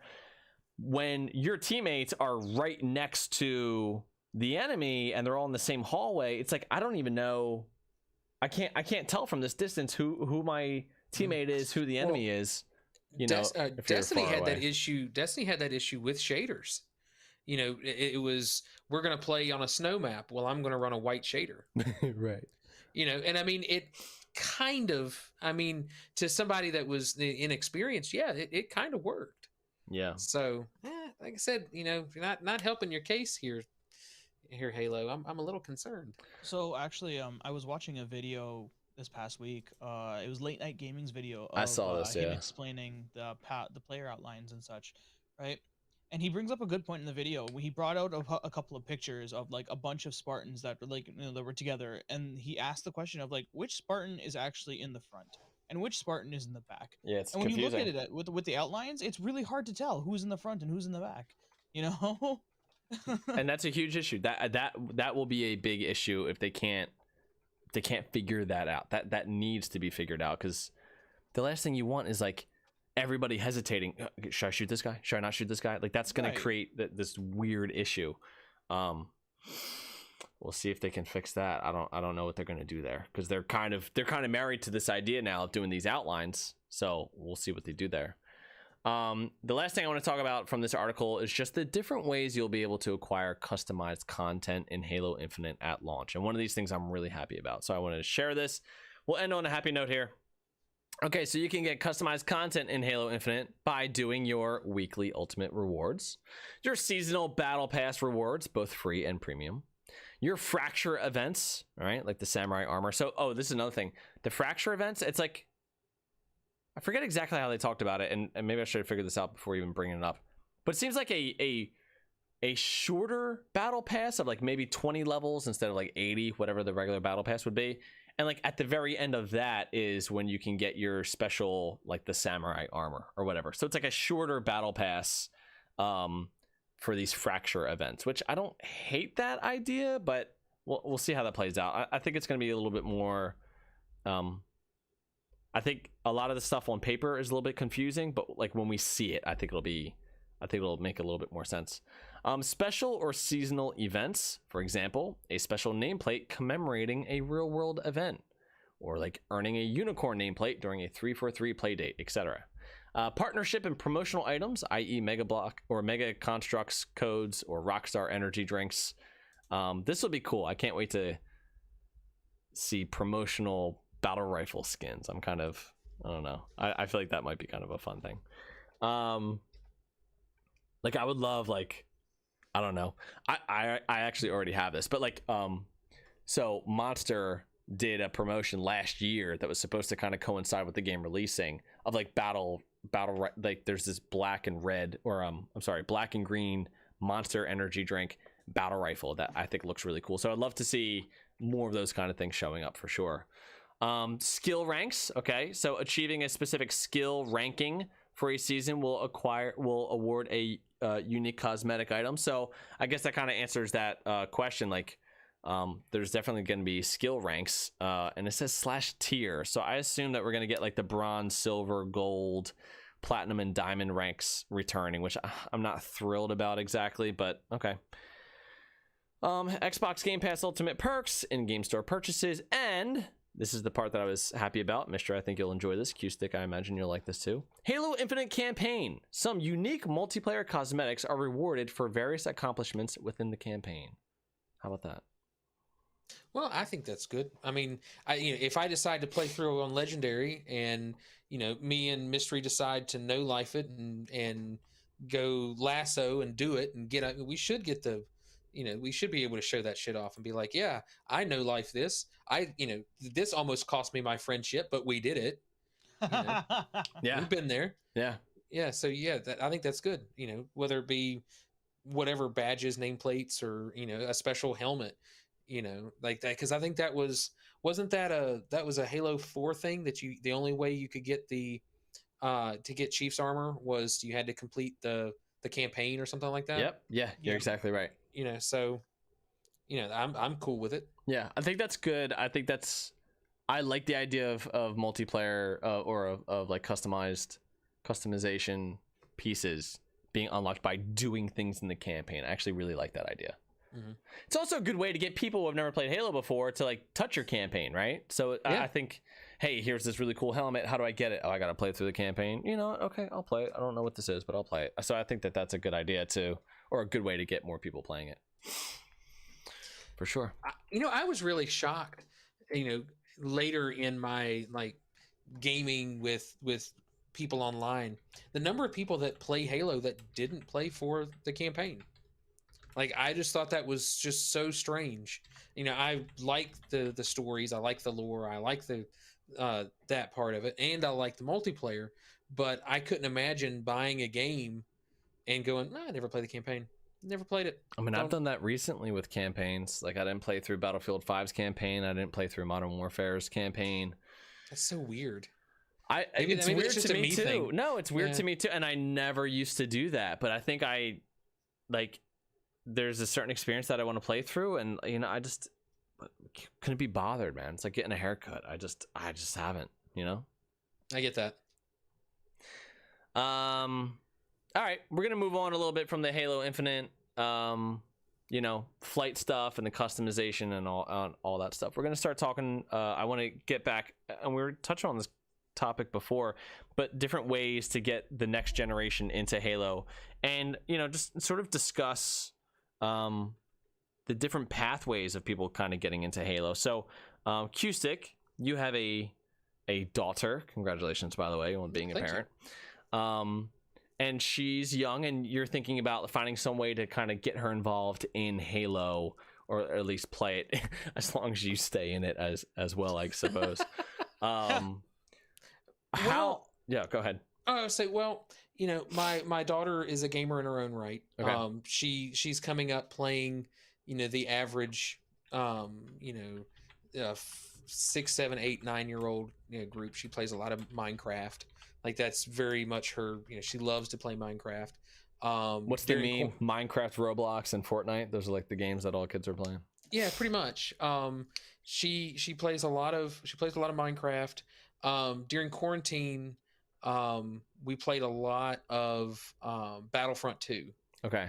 And that was kind of, you know, it had that 4-person co-op firefight type game mode where you're just playing against the bots. Okay. And so, you know, it wasn't one of those things where, you know, if she and I played together, you know, if she's getting destroyed because she doesn't know how to play because she's 7, right, you know, she's not going to affect the team, you know, so it's not that big a deal. So we played a lot of that.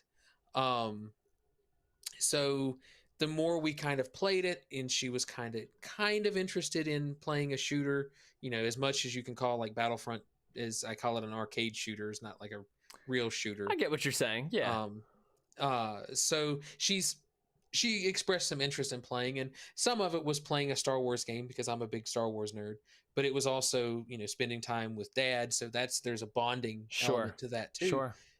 So, you know, I've kind of been mulling around the idea of, you know, sitting down with her and going, you know, let me show you the old ways, you know, and, you know, sit down with like, you know, CE, or, you know, maybe sit down with like Firefight and just kind of get the basics of playing, and, you know, and then kind of, you know, graduating to playing the campaign, to graduating to playing multiplayer. I've been really leery about, you know, online gaming with her.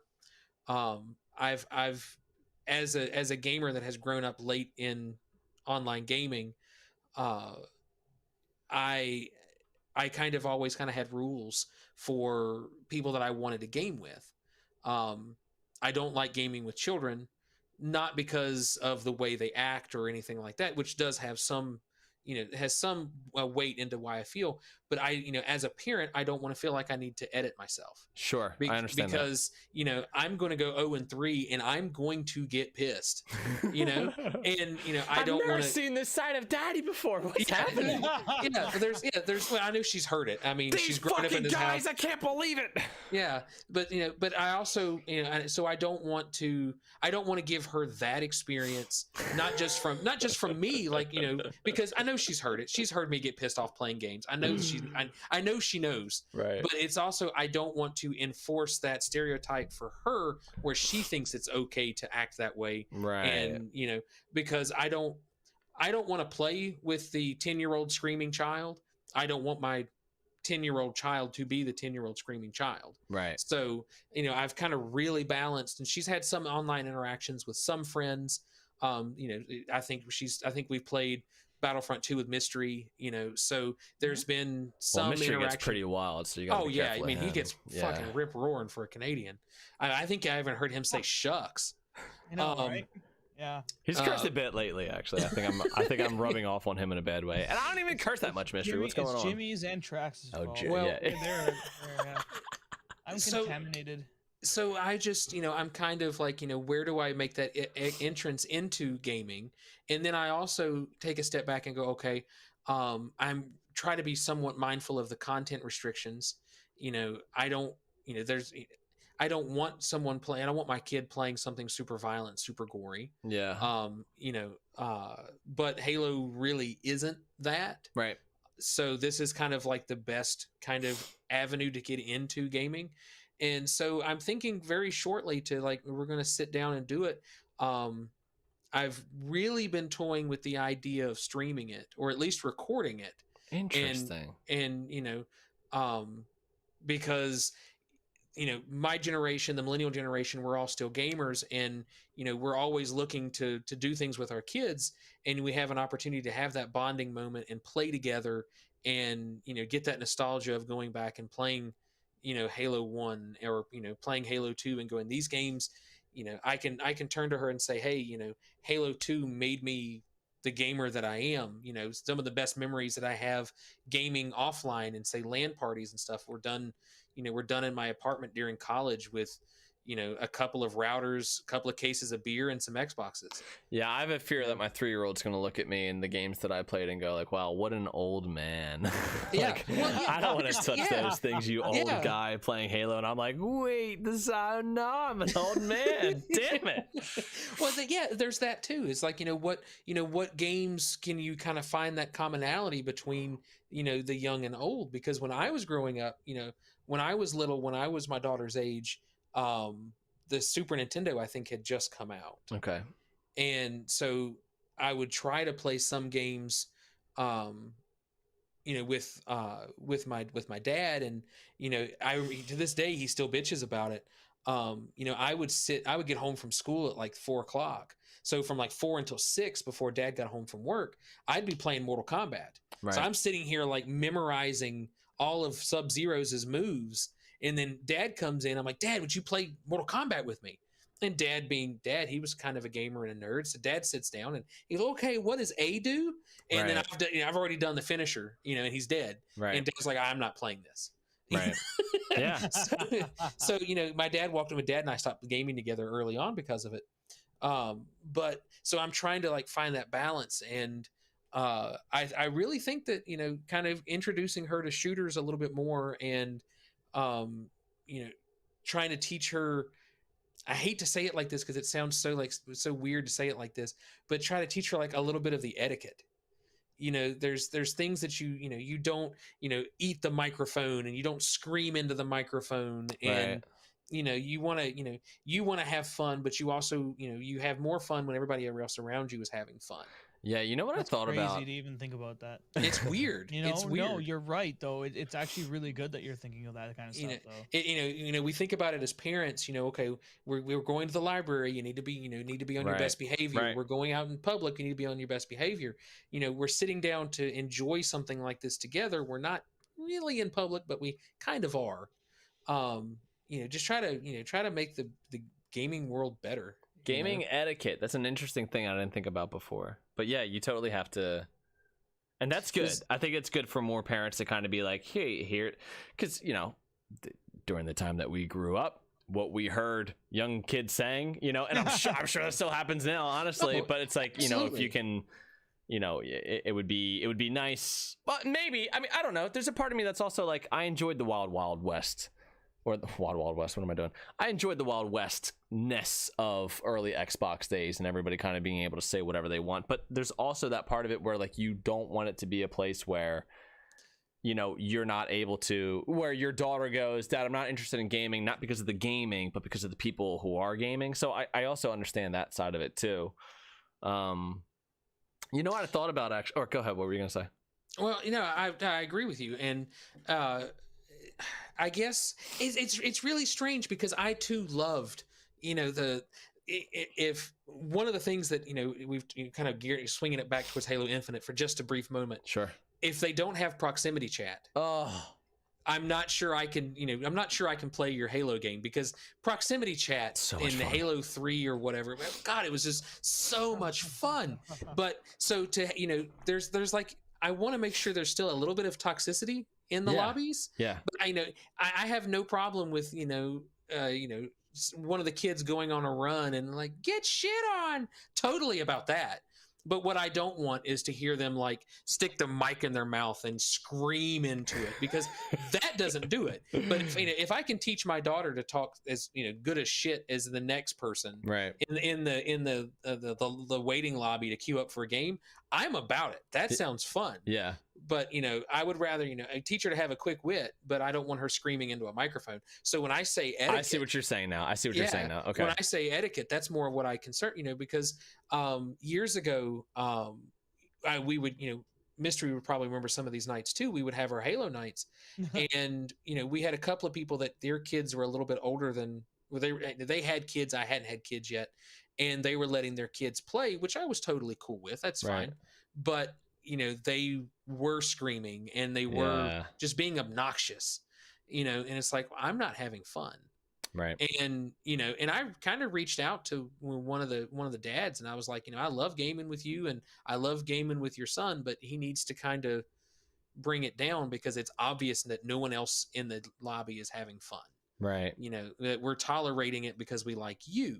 Right. You know, and then it was at that point that I decided that, like, no, I'm not going to allow that. You know, I'm going to game with my kids, but we're going to do it in a way that everybody has fun, because I'm a social gamer. I want to continue to game with people. Yeah, I think that's a good move. I mean, those kind of things that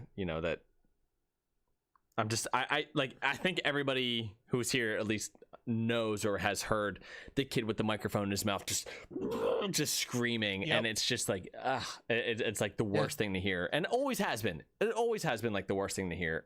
And I've even reached the point too where I try to be very mindful with things like you know, having an open mic or having a fan in the background, you know, things that just, you know, that wind blowing across the mic. Yeah. You know, and I've always been really conscious, but I've also been podcasting and doing audio for a long time. And so you're having somebody having a bad mic, I can just hear it. It just kind of gets me in the back of my head.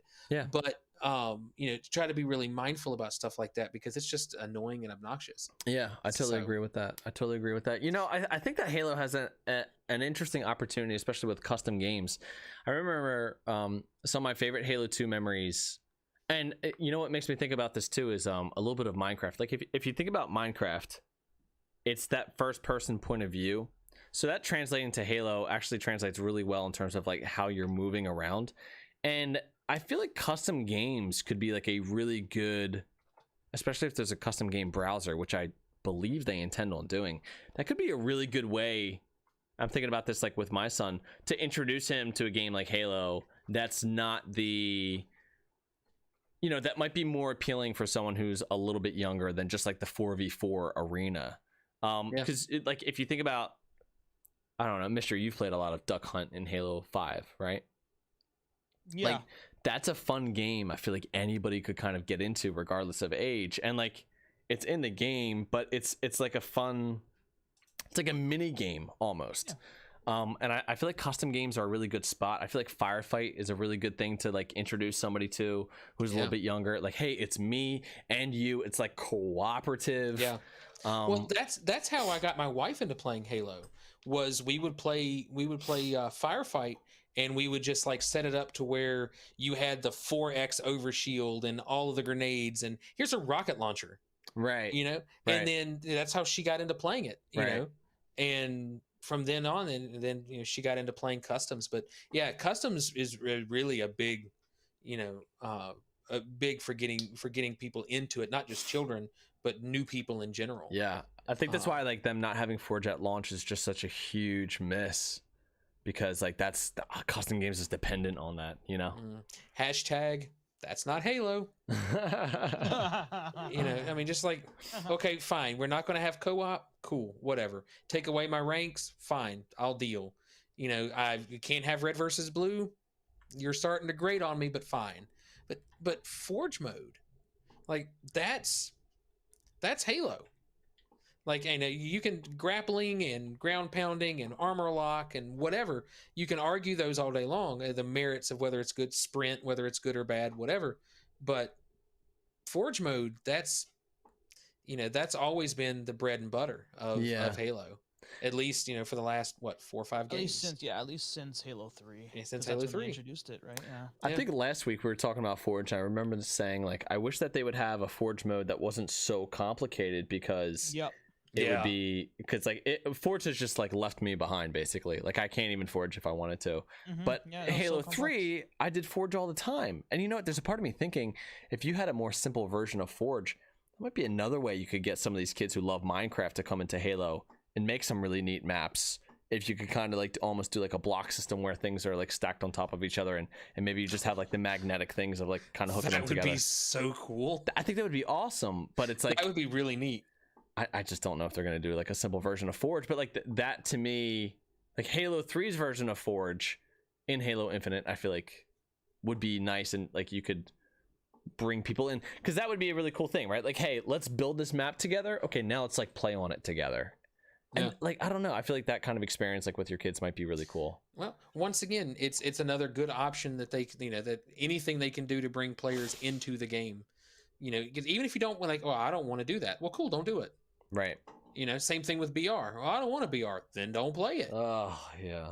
You know, it's like, you know, with like, there's no hype, you know, unless you're out there actively, you know, searching down Halo information. There's no outside world Halo. Like, I'm not involved in the Halo hype right now. I have no clue what's going on. Right. But I can tell you, you know, leading up to Halo 5 and leading up to Halo 4, it was everywhere. You know, it was on bags of Doritos. It was on TV commercials. You know, it was, you could get it everywhere, you know, 4, 5, 6 months out from release.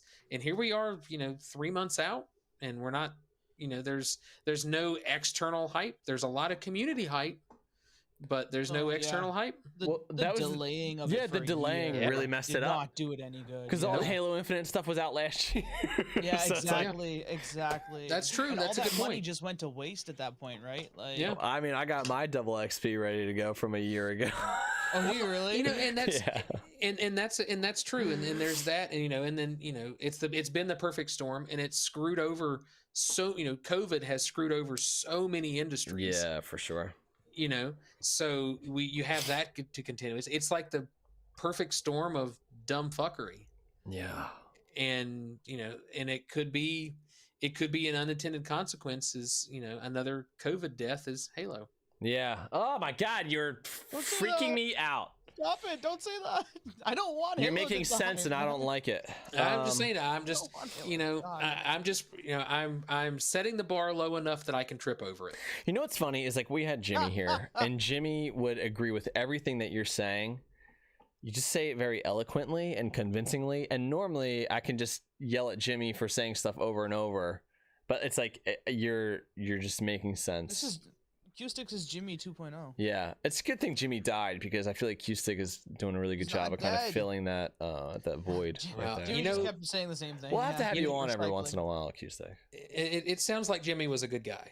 So yeah, he was all right. You know, he seemed like my kind of guy. He was okay. But no, in second, I would love to be on your show more often. I enjoy doing these.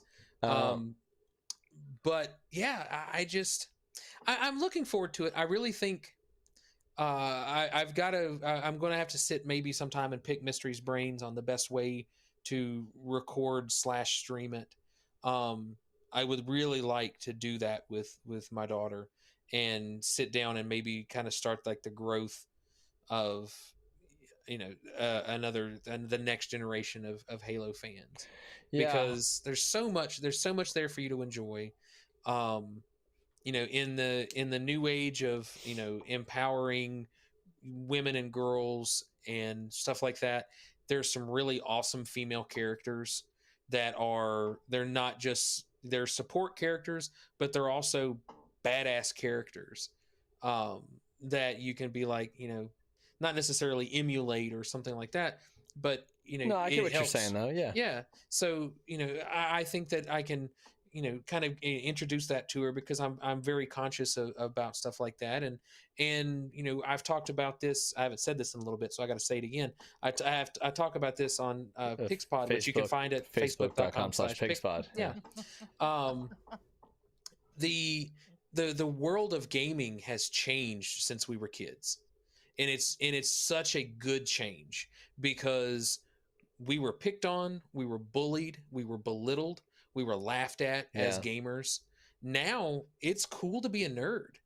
It's cool to wear your Star Wars t-shirt. Yeah. It's cool to do these things. And, they're not kind of existing in that bullying that we got. Right. So, encouraging it and going, you can be yourself, you can be whoever you want to be. And if you don't like who you are, hit reset, make a new character.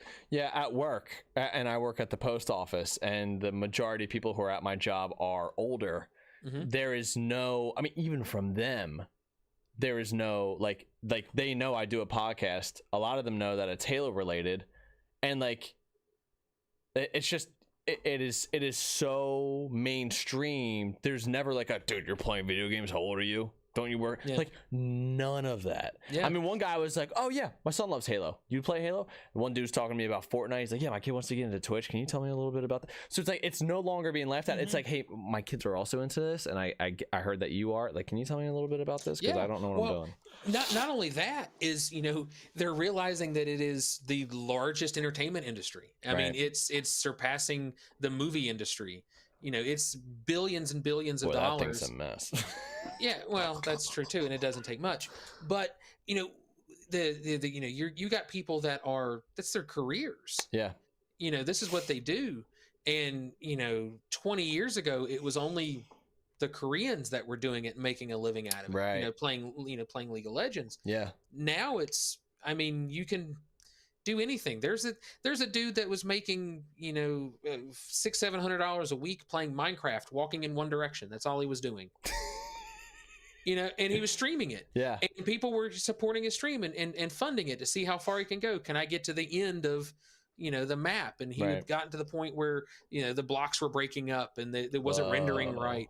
And it was just what he was doing. Right. And he did it for like 4 or 5 years. And that was 8 hours a day. He'd just get on Minecraft and stream, just walk. He had a dog that was following him, and that's just what he did. Wow. And that's where we're at now. And then you have superstars like, I'm a huge fanboy of Ninja. And not it's just good to hear, dude. So many people crap on that guy, and I'm so happy for him. I like him a lot. I am so happy for him, and I'm so happy for what he's done for our industry, because the moment that he was on this the halftime show for the Super Bowl, that was 3-4 years ago, and he was just in, I don't remember what it was, but he was on it was one of the commercials for that during the halftime show. Yeah, and I know what you're talking about. And it was like, that's mainstream. Right. How many gamer nerds 20 years ago were watching football? Correct.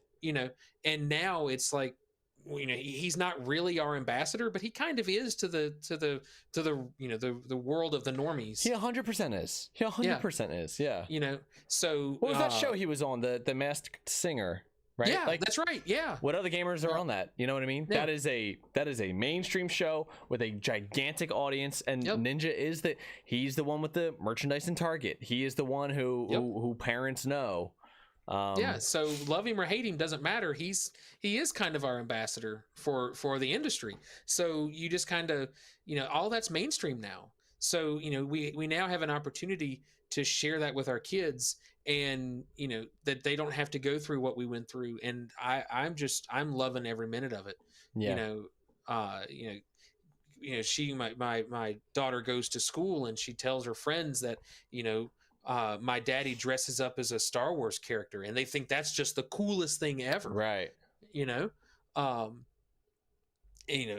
couldn't fathom that. I couldn't imagine going back to 13-year-old CueStick and go, hey, you're not going to be bullied for liking Star Wars, that it's going to be really cool. And people that bullied you in high school are telling you how cool it is that you're going and doing hospital visits for the cancer children. Right. And how cool that is. Right. And it's like, yeah, it's a long fucking way. Yeah, being a gamer is it's not even like a cool thing. It's just like, it is just a, yeah, it's just a hobby. So ingrained. It's like people don't even think about it like, oh, it's this different thing. It's like everybody's a gamer. And I like that. I think I like this world that we're in, where I can talk about gaming at 30 years old. And nobody bats an eye. It's like, yeah, that makes sense. That's a thing, Mm-hmm. It's awesome. Yeah, it's really weird now that my daughter uses YouTube and follows different YouTubers and whatnot, and she comes to me. I've discovered games through her. Oh wow! Like when Untitled Goose Game came out, I love that game. I had so much fun with that. Yeah, didn't know what it was. Had no clue what it was, and she goes, "Hey, is this game on the Xbox?" I'm like, "What game?" And she showed it to me, and I was like, this looks just stupid enough to be fun. That was a lot of fun. So when it finally hit Xbox, she and I sat down and we're taking turns playing it. I'm like, this is the stupidest fun game I've played. And she and I sat down. I think we beat it in a night. Yeah. And it was just fun. Yeah, it's not long, but it's definitely fun for sure. She's introduced me to that one. The Totally Reliable Delivery Service. Have you played that one where you're delivering the packages? I haven't played that one. I do it all day. I don't know if I would want to do it all day. You're probably right. Totally not reliable. So it's the way it's set up is like each stick controls like one arm and stuff like that. It's kind of like the Octodad game from way back. That's funny. And you're having to move packages and stuff like that throughout the map and stuff. And it was a lot of fun. And so I've discovered games because of the YouTube streamers that she's watching. Yeah.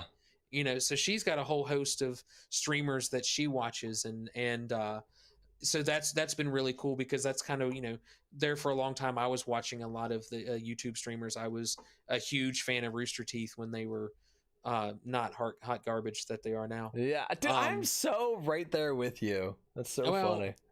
Bernie saw a cash cow. He made his money and he walked away from it. Man, he got out. And a lot of them got out now. Yeah, and I mean, good on them though. Yeah, I mean, good on them. They pushed our industry and our hobby really, really far. Yeah. And how many YouTubers can you name off that they were in Halo, right? Or they were randomly in Red Dead 2. Yeah. There ain't many. There's not that many people that have influenced games like that. Yeah, even on the Halo, like the making of Halo 2 DVD, there's a whole portion of that dedicated to the guys from Rooster Teeth for making Red versus Blue. I mean, that was so influential.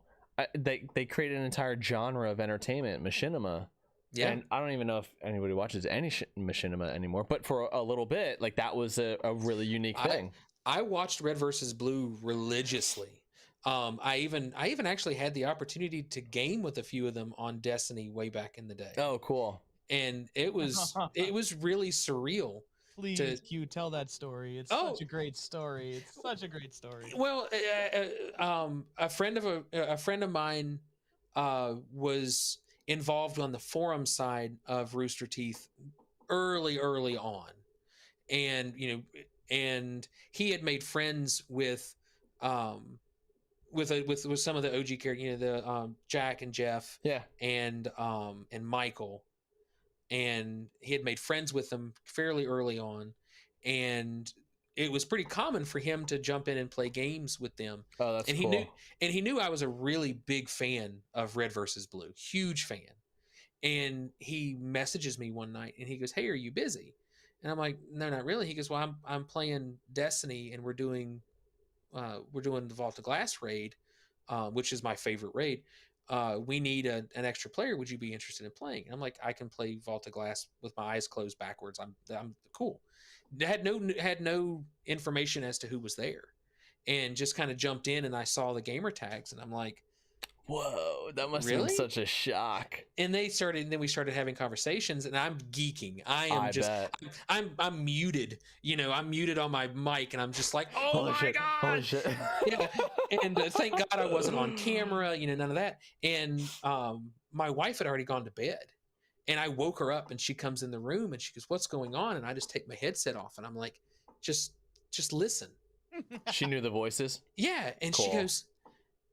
she goes, "Oh, wait, is that Jeff?" Wow. And I was like, "Yeah." And she's like, "Holy shit." Yeah, what a moment, man. Yeah. That's such a cool story. Yeah, and it was just like, so I'm a huge fanboy of what they did and what they did for the industry. Yeah.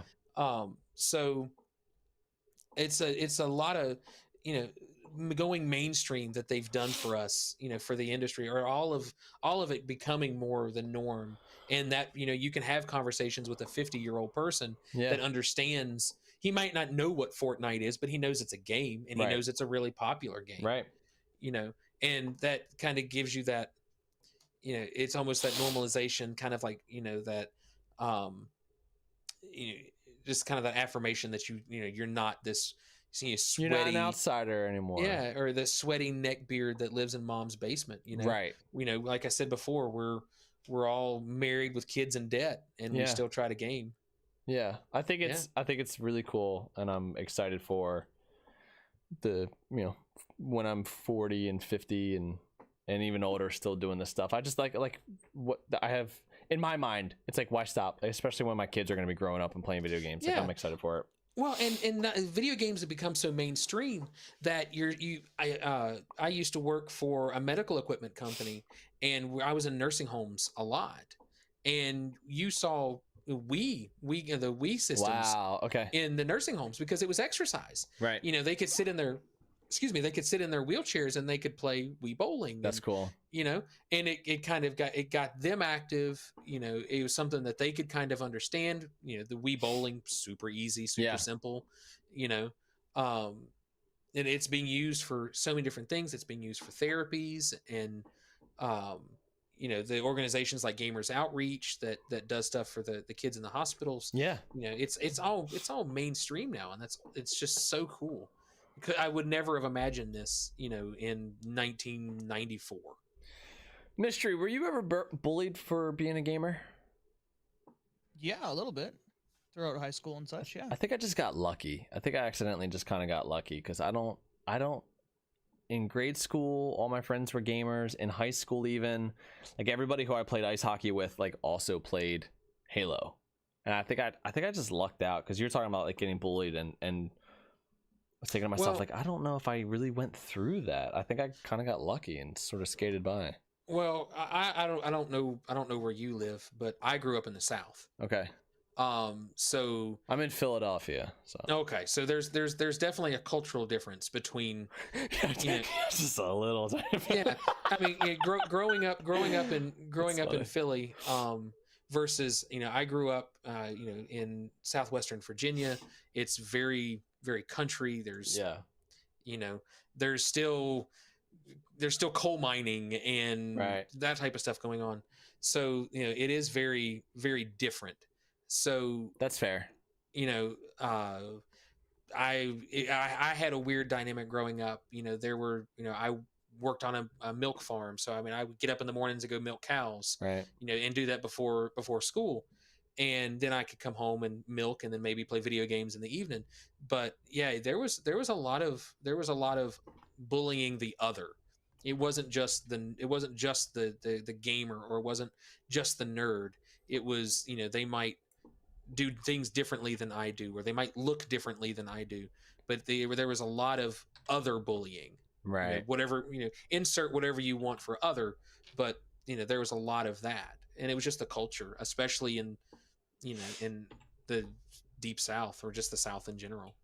Not to say that it doesn't happen anywhere else, and I don't want to sound like I'm, degrading or lessening anybody else's bullying that might not be from the South. I also went to growing up in the South is different. I also only ever went to very small schools. So my elementary school is a class of 22 of us, right? So like everybody knew each other so much, like nobody really got bullied. And then even in high school, I think my entire my class, I think we had like 250 people my freshman year, which was like that was the highest it was, and then like every class after that was smaller and smaller, and so everybody in my school was kind of close too, and it was pretty small. So that could also have to that's true. My school was small. My graduating class was 96. Wow. I think. We played a game at graduation. They put out coffee mugs that had the list of all the seniors that were graduating. Wow. But they did it early in the year, so it was the ones that were supposed to graduate. So we sat in the back of graduation with a Sharpie, and every time they skipped a name on the list, we marked that one out. So I think our graduating class was like 105, but I think 96 walked. Wow, that's funny. Yeah, so I grew up small town Appalachia for sure. Appalachia, you and Appalachia. one of our mods, Igayap, is from she's in West Virginia, but Appalachia, she says it the same way we make fun of her. West by God, Virginia, where the men are men and the sheep are nervous. There you go. Maybe Paige has heard that before. She'll understand. Mystery, did they say that up there in Canada? No.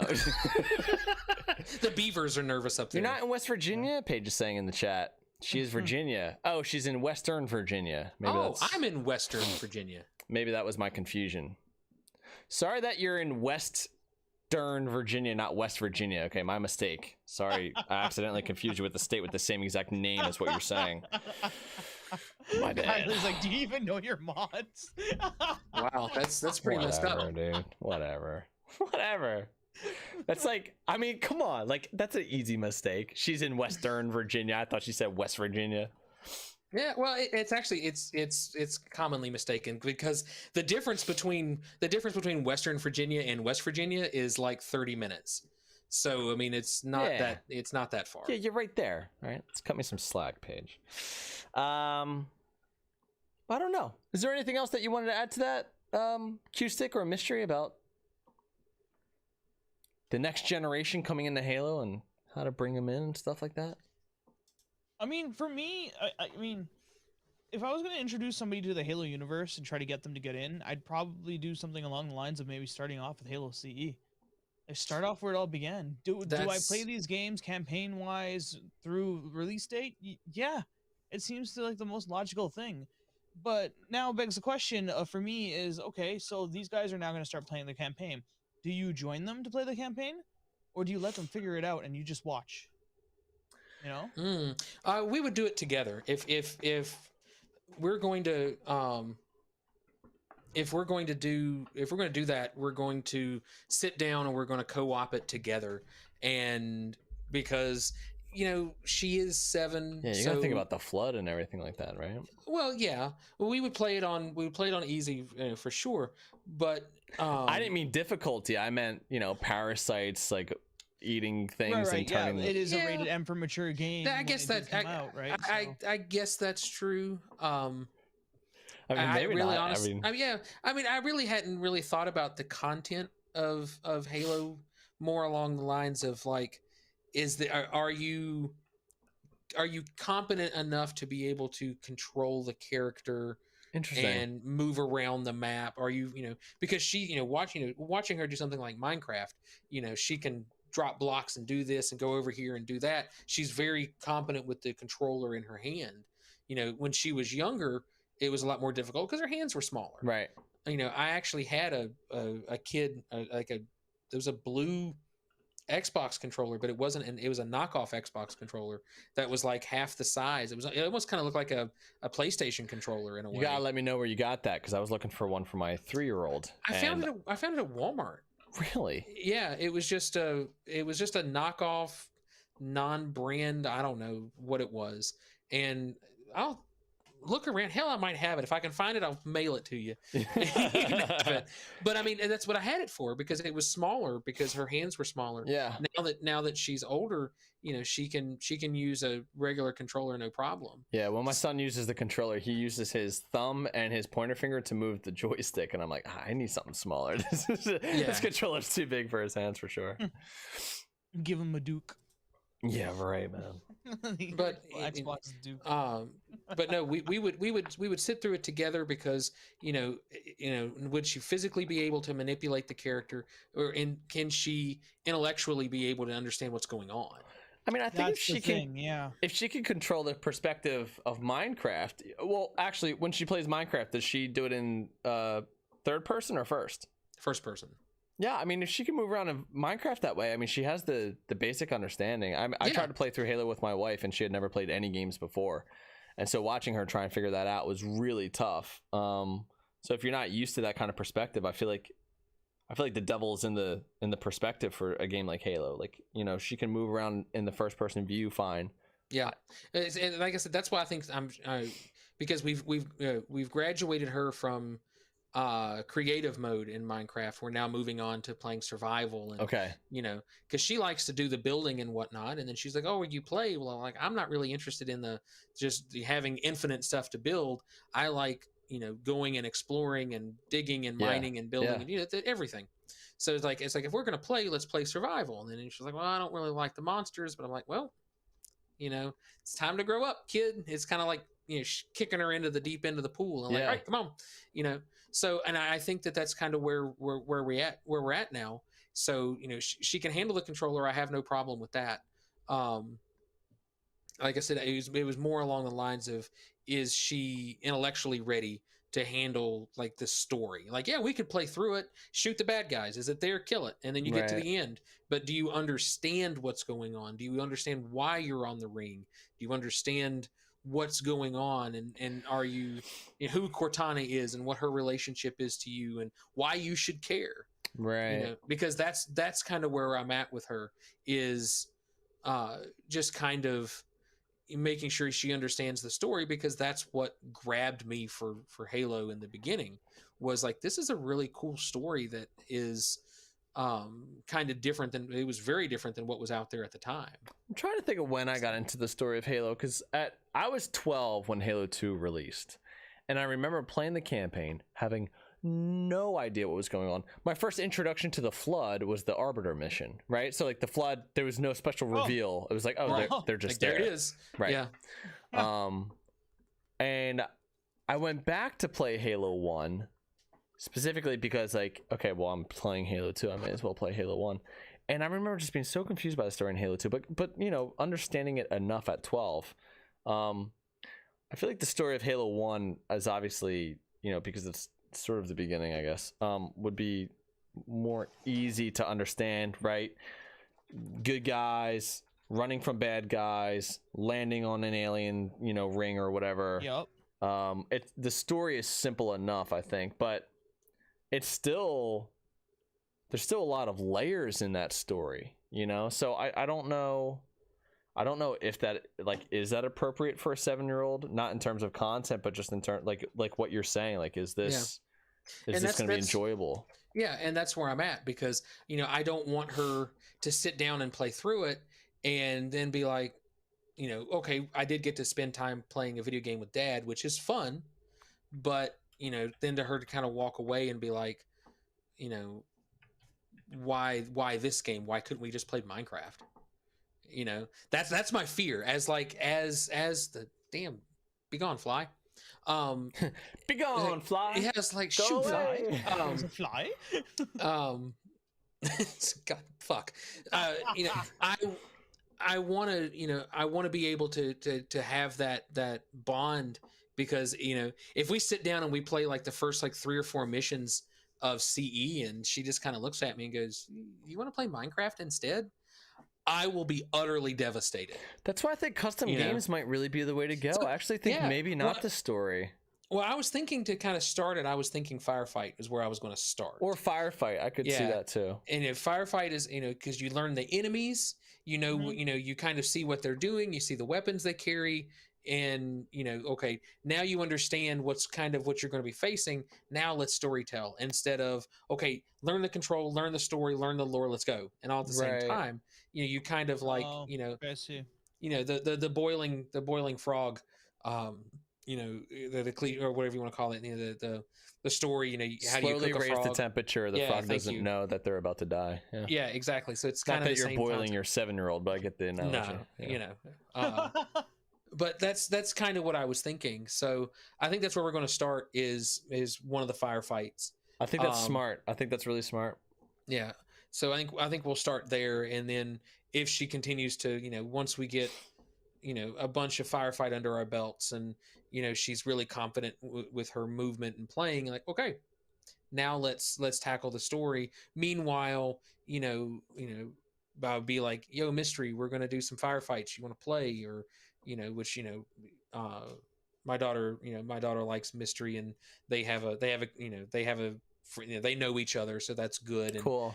Mystery's good to game with, and so I don't have to worry about that, and he's patient and understanding. So so that's kind of where I'm at. That's what I'm thinking.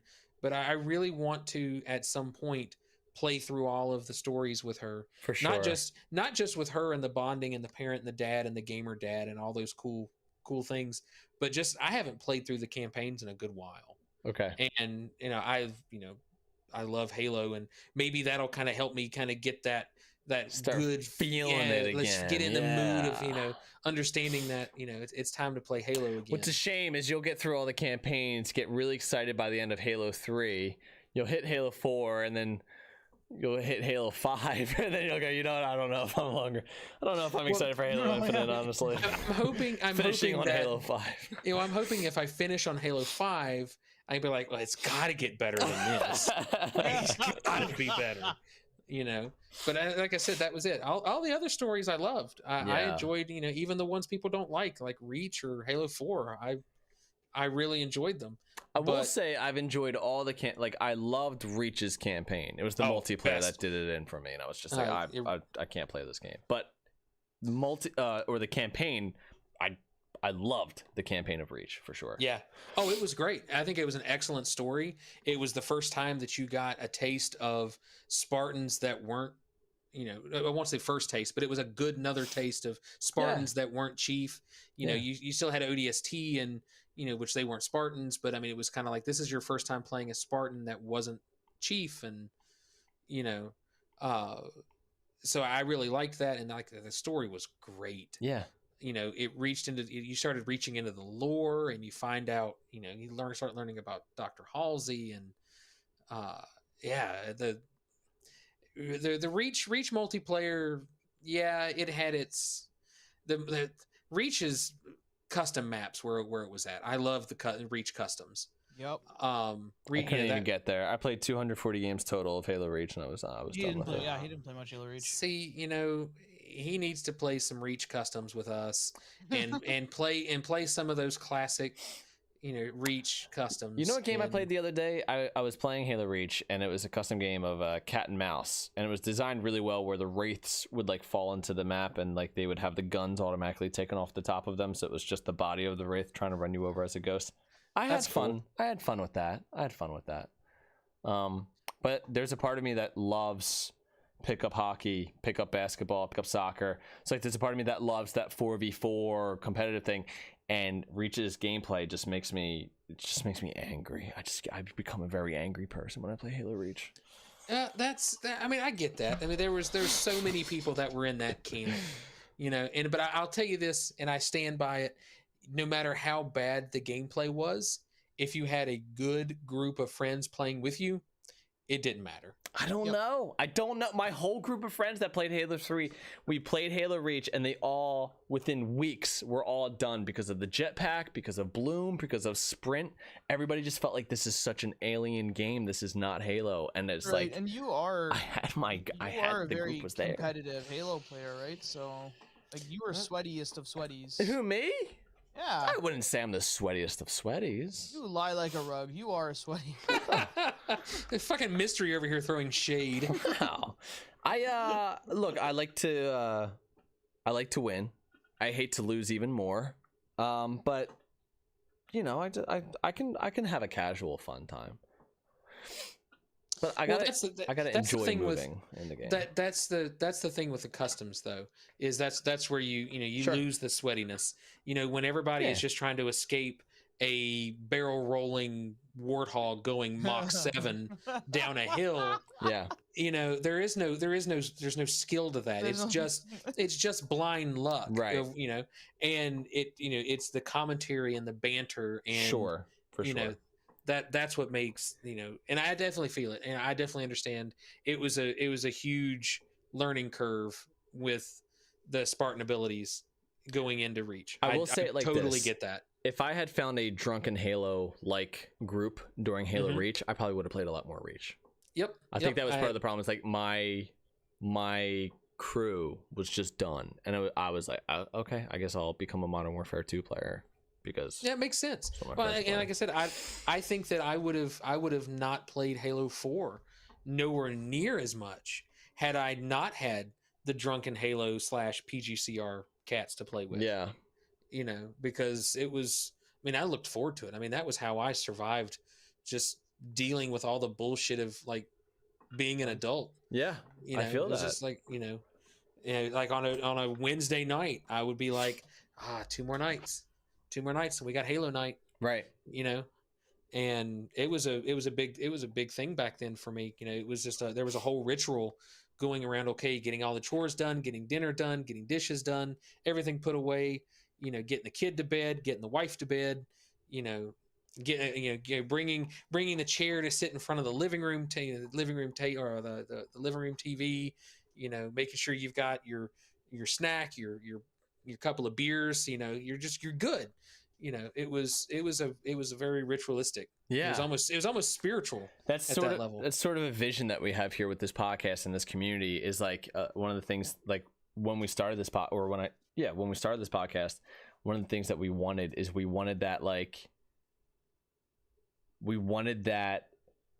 that experience again of, hey, I'm at school or I'm at work and all this kind of sucks, but you know what?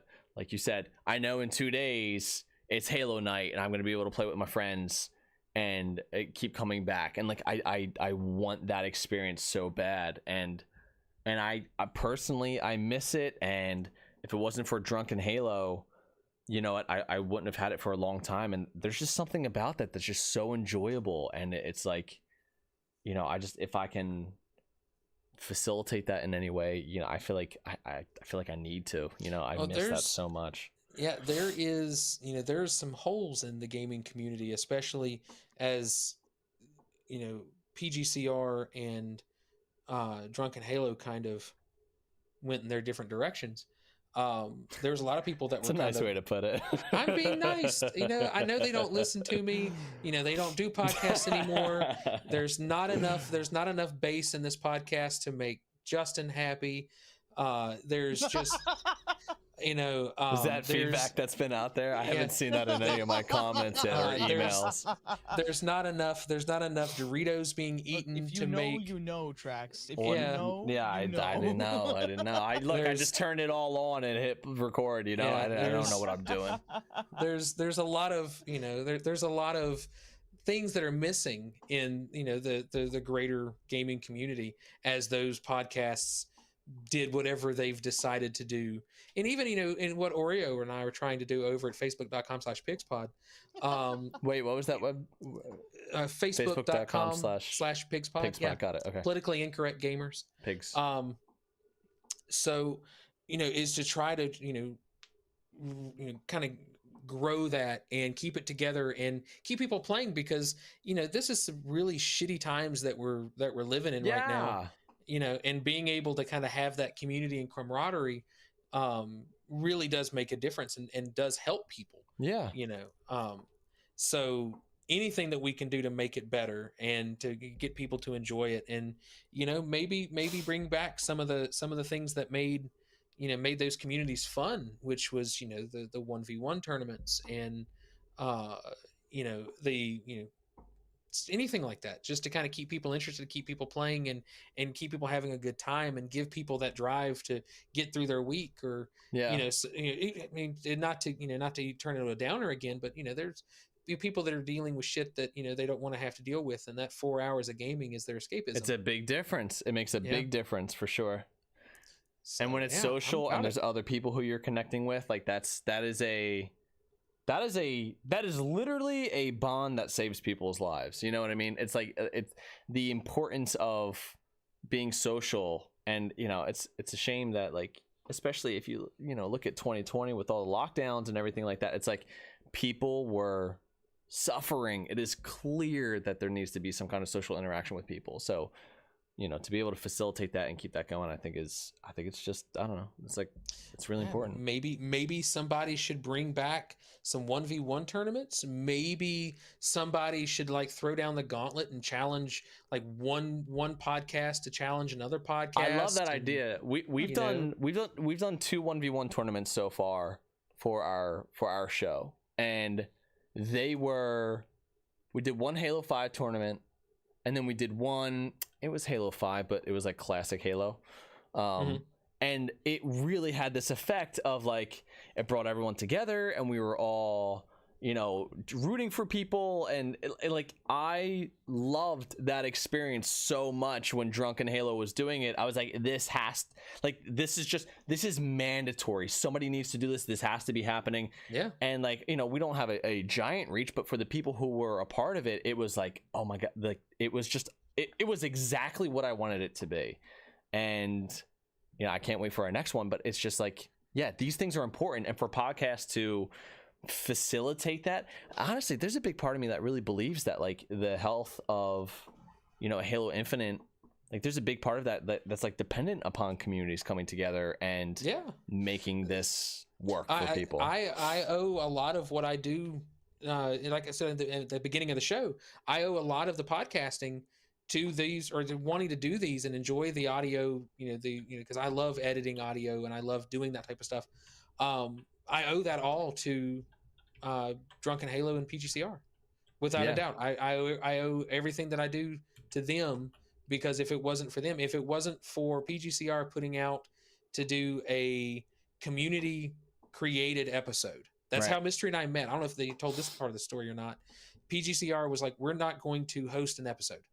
We are going to set it up to where we're going to allow our listeners to come on the show. They set the content. They set the direction of the episode. They run the episode. They have all creative control. Whoa. I'm a little bit too much of a dictator for that, I think. Yeah, it was. And what was really funny is Mystery, could you imagine that, man?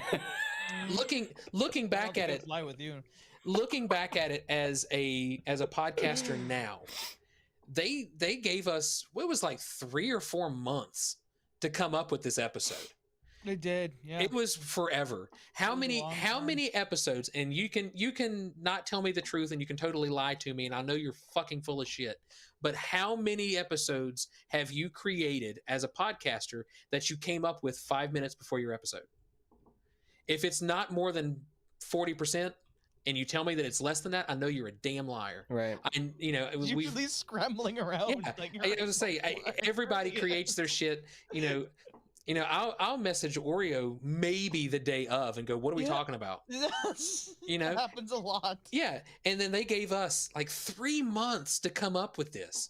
So we created a Facebook group chat, and it devolved into sharing tentacle porn and just terrible shit.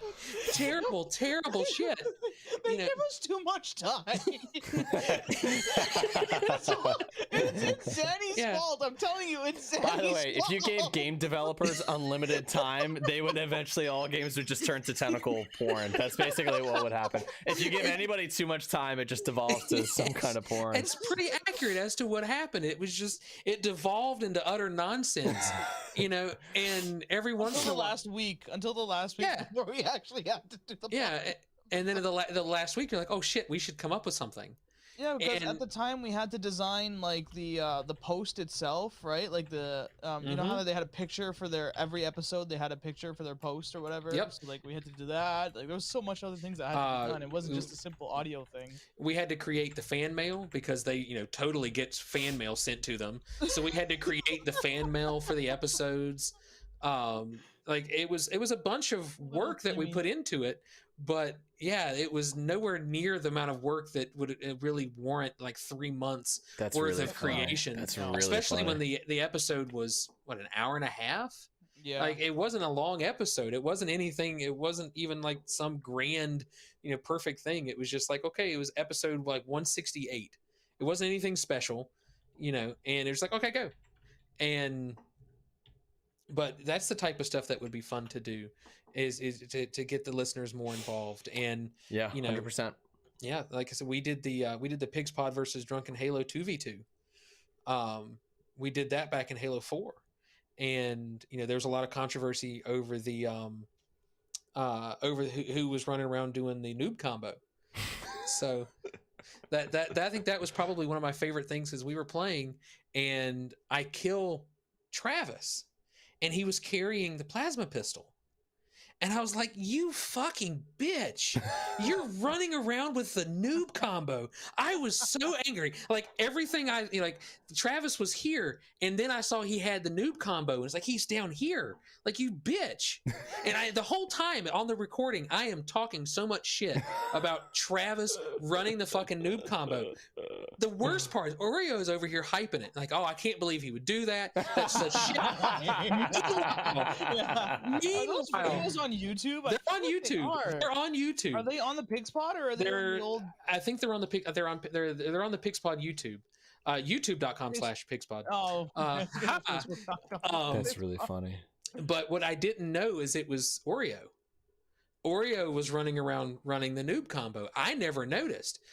They killed Oreo. Here it is. I found it. They killed Oreo and found that he was running the noob combo. And they were talking shit about Oreo running the noob combo. So when I realized that Justin and them were running the noob combo, I started running the noob combo. And it was just this utter nonsense. And it was just Oreo going, yeah, I can't believe they do that. That's terrible. Really funny. But, stuff like that, get the podcasts involved in doing things, and, kind of like cross-listening and having conversations going back and forth between the podcasts. Let's keep our shows friendly with each other. Well, ish. Yeah, and I don't want to get too. I don't want you guys to think we like you, but no, fuck no. Yeah. Oh, speaking of that, I will give you guys some props though. Did you guys see that you were on the top 15 list of Halo podcasts? It's going to bring that up tonight. Actually, we are officially the number 5. I don't know. Number five most listened to or trafficked Halo podcast. We're what did I say earlier, Mystery? It's freshest. We are the most popular, newest Halo podcast. Okay. So So this is a list of Halo podcasts, right? No, don't say the list. They're gonna know that it's all like shows that don't even exist, probably. No, I'm gonna say with the description. Fine, go. Go ahead. No, I gotta update our description because mine still has Jimmy in it. I gotta fix that. It's ranked by traffic rank, social media followers, domain authority, and freshness. And we wanted to emphasize on freshness. Yeah, we're super fresh. Well, I mean, you're doing a pretty good job. Not, me not wanting to, completely fall asleep and fall over, unlike some other spectacular podcasts. Oh shit! God damn! Shots I can't do fired. it. I'll shoot them all day long. I can't do it. The funny thing is that they're not even number 1. Well, that's because they fell asleep. Yeah, that's funny, man. I'm trying to CueStick, behave, okay? I'm trying to be friends with people, okay? I'm not, once a couple more people have heard of us, okay, then I'm ready for the shit talking. All right, let me ease in a little bit, okay? I'm still in the shallow end of the pool, kind of nervous. That who am I gonna talk to in this place? You get to pick which table you want to go talk with. Yeah, I don't know what table to sit at. Exactly. Like I see. like there's the guys who I meet when I first walked in the door at school, you know, and it's like, okay, well, I've talked to them, so like I'm good there. And then like there's the, okay, I know those guys, and I see those guys, and I've listened to them for a while, and it's like I don't know where to sit. I don't know where to sit. I don't know who to talk to. I don't know what to do here, you know. So yeah. You're funny, man. I'm sorry. You know, I don't want to. No, you're fine. You're fine. Don't apologize. I'm really not sorry, but it was just kind of filler. But you know, that's hilarious, though. No, like I said, that's Pigs Pod. That's what we do. You know, we make fun of the podcasts that don't listen to us. There you go. Look, Pigs Pod, politically incorrect in terms of Halo podcasting. That is politically incorrect. So you were, you know, that's your name. What we do. It's what you guys do. I mean, they call us pigs. We just embody it. We just eat it up. That's us. I want us to do listener questions here, but before we do that, is there anything about Halo Infinite or anything that we've talked about tonight that you guys feel like, is there anything in your head of like, hey, I have this idea, I want to come back to it before we move on and kind of wrap things up? Is there anything else that we want to mention here about Halo Infinite or about bringing new people into gaming or kids and the next generation into Halo? Anything else that we want to go over before we move on? I just don't want to be let down by Halo Infinite. Yeah, I want it to be good so bad. It doesn't even have to be great. It just has to be good. Can I get a year's worth of once a week gaming out of it? That's really where my bar is at. Can I play this game for 3 to 4 hours a week for the next 6 to maybe 8 months? Wow, I hope they can hit that bar, man. Yeah, and that's really where I'm at. I mean, because there's so many other games out there that I like to play that, you know, it's going to have to... It used to be all of the other games had to like shoehorn themselves in between me playing Halo. Right. Because I've always been kind of like a one-track gamer. I'm only going to play this game. Right. If you know, and right now I'm sitting here going, you know, I'm playing some really cool games. You know, Splitgate's been pretty fun. I was playing Titanfall 2 until that incident and RIP.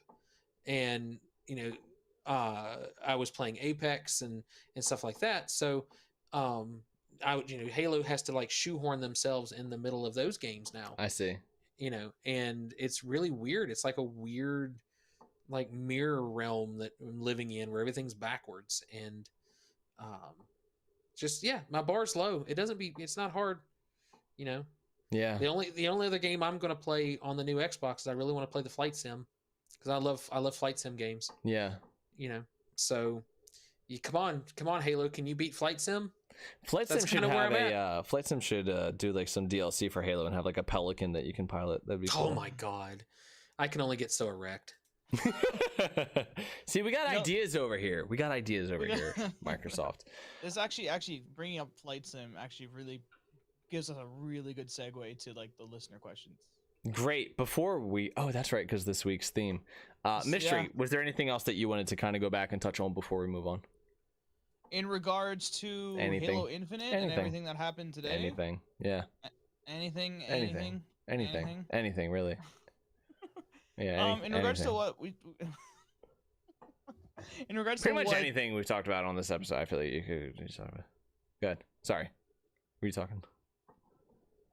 Go ahead. All right, I'm done. Go ahead. Dead air. I'll let it go, dude. I will do dead air for 30 seconds. I won't say a word. He really would. I won't say a word. He would not. He would just I embrace the awkward. Like let the listeners feel the tension on the other side. There is no tension. I was just gonna let you keep going. That's what it was. No. Okay, we're gonna move on to our listener questions. We have questions from all over the place. We have questions from Discord and from TikTok. Follow us on TikTok at the Red Spartans. I'm gonna go over the TikTok questions first. If you ask us a question on TikTok, we will reply to you in a posted video tagging you and your question. So, first question is from Spartan_667.UNSC. He says, "Are you excited for Halo Infinite, and do you think it will be a good Halo?" Mystery, quick.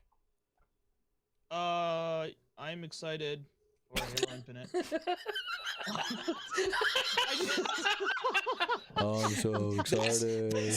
actually pretty accurate. So honestly, excited, that is accurate. That is accurate. Like they built up a lot with this Atriox character, and I just want to see something big happen in Halo Infinite. Do you think it'll be a good Halo though? Do I think it'll be Yeah, he snuck in 2 questions here. I see what you did. I know, right? Do I think it'll be good Halo? I can't imagine it being peak Halo, so I think it'll just be like, yeah, all right, Halo. All right. CueStick, go ahead and set this game on fire. Are you excited for Halo Infinite? And do you think it'll be a good Halo? I am mildly aroused for Halo. Okay. I mean, it is Halo. It's Halo. I need a story. I need something new. So yeah, I'm excited for it. Do I think it'll be a good game? It fucking better. I've been waiting a long fucking time for it. All right. Good answer. Mark his words. I am excited for Halo Infinite. I am a 3 for 3 shrill. Actually, not for 3 for 3, but I am a Halo Infinite shill right now. I think it'll be a very good Halo just based off of the moving mechanics. That has me very optimistic for this game. So I am all on board. Choo choo on the Halo hype train. Second question is from Vladimir Bronin. A true OG question here, he says. Spartan or Elite preferred species? Mystery, go. Spartan. CueStick? Spartan? Although I like the grunts better. I think they have a better story. But yeah. Of the two, I'm going to say Spartan. I like the Elites. I like the nobility. I like the kind of like, I like how they, there's this great moment in Halo 2 where the Shipmaster and the Arbiter are going to the Heretics' little hideout at the Threshold gas mine, and there's this like speech he's giving to his people. It's kind of like there's kind of like a nobility with the Elites that I like, and I don't know exactly what that's from or what else I can kind of compare it to, but there's something special about the Elites that they're not just alien humans. Right, like they have like a separate kind of feel, and I really like that about the Elites. So, I mean, I'm a human, so I guess I prefer Spartans, but I'm gonna prefer Elites here for this question. Next question, secondary question from Vladimir Bronin. He says, in regards to weapons in Slayer, carbine or battle rifle? Mystery, what are you picking up? Needler rifle. CueStick. Out of the two, I like the carbine. I like the battle rifle. Look at that. All different answers. I didn't think we were going to get 3 answers, Mystery, out of a two question thing. Hang on. We need to preface this, though. Which game? I'm taking the BR in every game. What do you mean? Are you talking about, like, the Needler rifle is only in one game? Oh, yeah. I thought you said the Needler. No, Needler rifle. Oh, we'll see if we're going to go that. That's a precision. It's the precision, yeah. Like, yeah. Well, I like the plasma carbine if we're going to go that route. All right. What questions do we have on Discord? I'm still trying to figure out where he got this plasma carbine from. No, the plasma rifle or whatever it was from Halo 4. Oh, the storm rifle. No, the single shot. It was the Elite's version of the BR or DMR. I don't remember this. The plasma carbine, the light rifle? No, it was the single shot. Fast you could pull the trigger. It's the only one I used. What the fuck? Definitely not the carbine? No, it was whatever. Anyway, move on. We'll just pretend I know what I'm talking about. No, this is gonna haunt me, dude. I gotta look this up. What was it? It was the semi. Halo 4? Yeah. What? Yeah, because I was the only one using it in the 1v1s that year. You sure it's not the storm rifle? 100%, because that's the automatic. I'm talking the semi. Weapons. Was it the plasma carbine, plasma rifle, plasma something? Like, UNSC Halo weapons, Infinite's got something Covenant similar weapons. to that right now. Oh my god, the Covenant carbine. Oh wait, no, that's the carbine. Yeah, that's it. That was the Covenant carbine. That's what it was. Yeah, it was like a plasma. The Covenant carbine. That's what it was. That's what I'm talking about. So you're picking I know carbine. I know what I'm saying. When you were saying plasma, I was thinking, a plasma rifle. Like, well, I'm sorry, shooting the plasma rifle. I'm sorry, you don't know what I was talking about. That's not my problem. That's a you problem. I'm not in your head. Damn it. I don't speak Canadian. We've had this conversation before. We have, but we've been friends for 10 years and just. Way to mess that up, Mystery. Way to mess that up, Mystery. Yep. Yeah, thanks. I mean, I don't own flannel. I don't. It's true. This is true. All right, this week we had a theme for our Discord for questions. The theme was flying, so if you didn't know... For the record, the Halo Reach Needler Rifle. Thank you for asking. Anyways, moving on. If you didn't know what kind of question to ask and you need some inspiration, the theme this week is flying. So, Mystery, what is our Discord asking us this week? Discord is asking... This is from Game Warrior. He's got 3 questions. Great. Let's do his first Hornet choice. or Wasp? Huh? Hornet or Wasp? Hornet, dude. I hate the Wasp. I hate the Wasp. I hate the Wasp. That's the Halo 5 human flying thing, right? Yeah, I'm not a fan of the Wasp. Sucks, dude. I don't like it. I don't like it. I didn't play Halo 5 enough to have an opinion on it. It sucks. So then Hornet? Sure, yeah. The Hornet sounds great. Okay, great. The Hornet's cool because you can shoot the guys out who are on the sides, right? You can pick up some people. You can drop them off. There's something that's there that's like I don't know. The Wasp is just like this. You're solo and flying, and it sucks. I didn't like it. Okay. Question number 2 by Game Warrior: Pelican or Phantom? Oh wait, you're supposed to do everybody's first choice question first, and then go back and do the secondaries. There was no first choice, second choice, third choice. These are just no one gave it to me. All right, I see what you're saying. All right, do let's just do one from everybody for right now, and then maybe we'll come back to do everybody's like second question. Okay, well, I mean, if it helps, Game Warrior only has the 3, and then the other guys only have 1. Okay, so let's do his then. Okay, all right, that's fair. All right, so Pelican or Phantom? And this is literally the way he's questioned it. It's just I know. That's okay, and that's okay. I'm gonna go with Phantom. I feel like I have more room to kind of walk around in those things. You know, I like the colors. I like the shapes. It's kind of round. I feel like I'd be more, you know, excited in a Phantom than a Pelican. So I'm gonna go with that.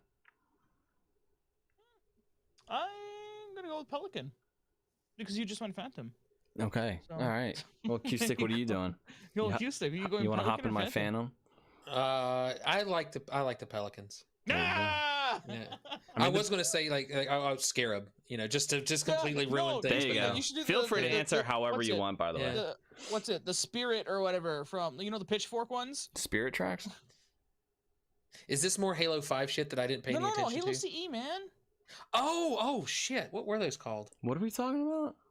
Do you remember Halo CE when they used to drop off the Covenant in those like ships that look like a pitchfork or whatever? Yeah. Weren't they called the Covenant drop ships? Yeah. Oh, you're right. I forget what the name is, but they're coming back in Infinite. Oh, that's cool.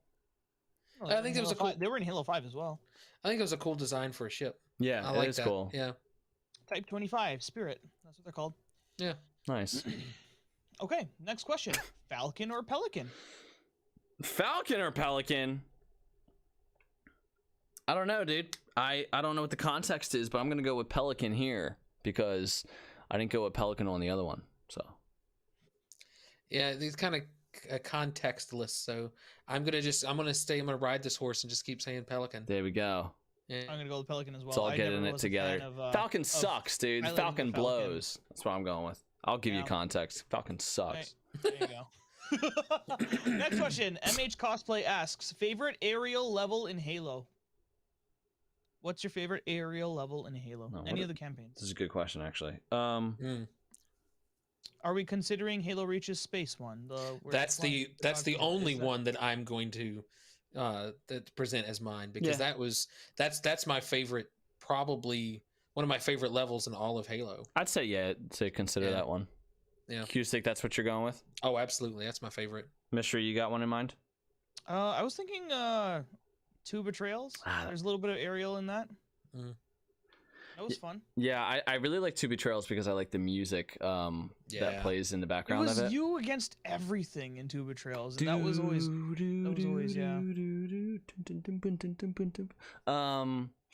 the other one I was thinking of, okay, so I'm kind of torn between the Halo 3 level where you're flying with the green phantoms that are like allies of the humans.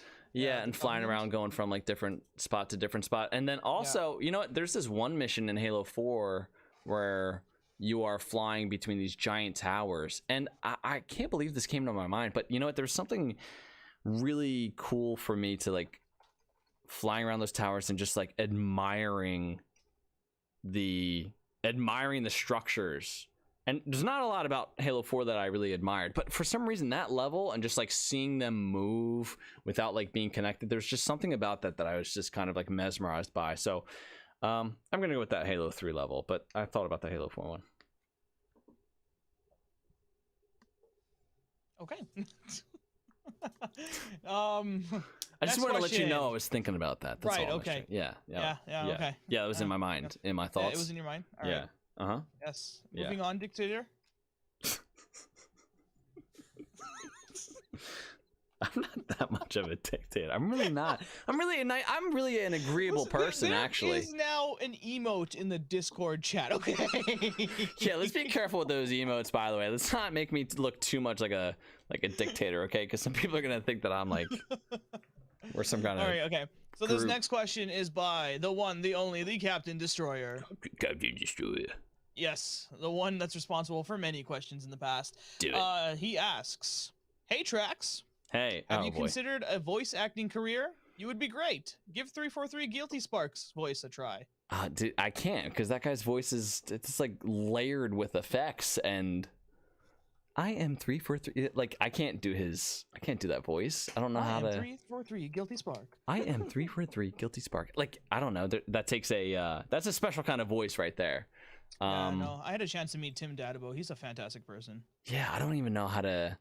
I'll tell you what. I will watch some videos and I'll see if I can get close to his voice. But what was his question? Have I considered what am I doing? Have you considered a voice acting career?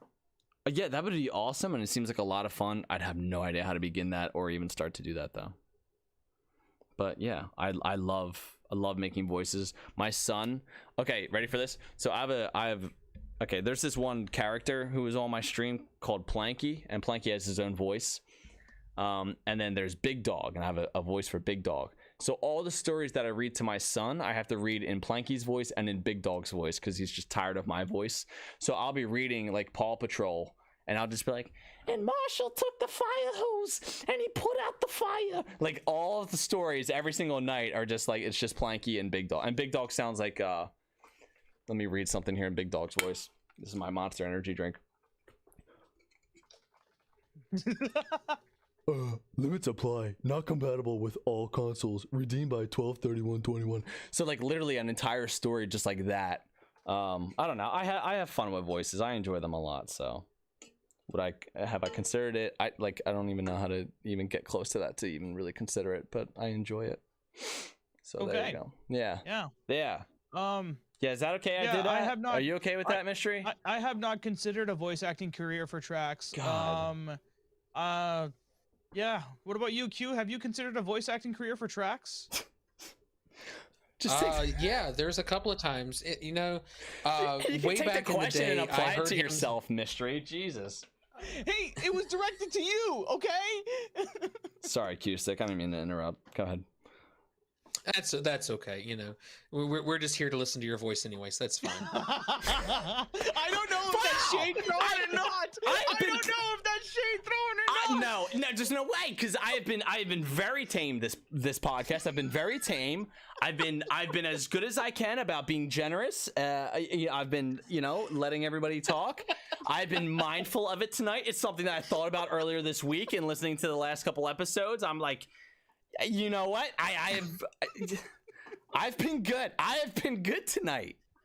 He's like the podcast Xerxes. He's the giving god. Just wait until he hears the playback of this episode. What do you mean? I've been fine. I know. You're trolling the shit out of me right now.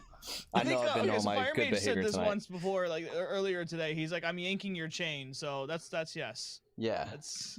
Well, if you're gonna yank my chain, well, I'm not gonna say that. Go ahead. I'm yanking your chain. Yeah. There's families who listen to this, Mystery. Why? Was that another sex thing? Yes. Oh, come on! Oh, goodness. Yeah, Kylie says there will be no chain yanking round here.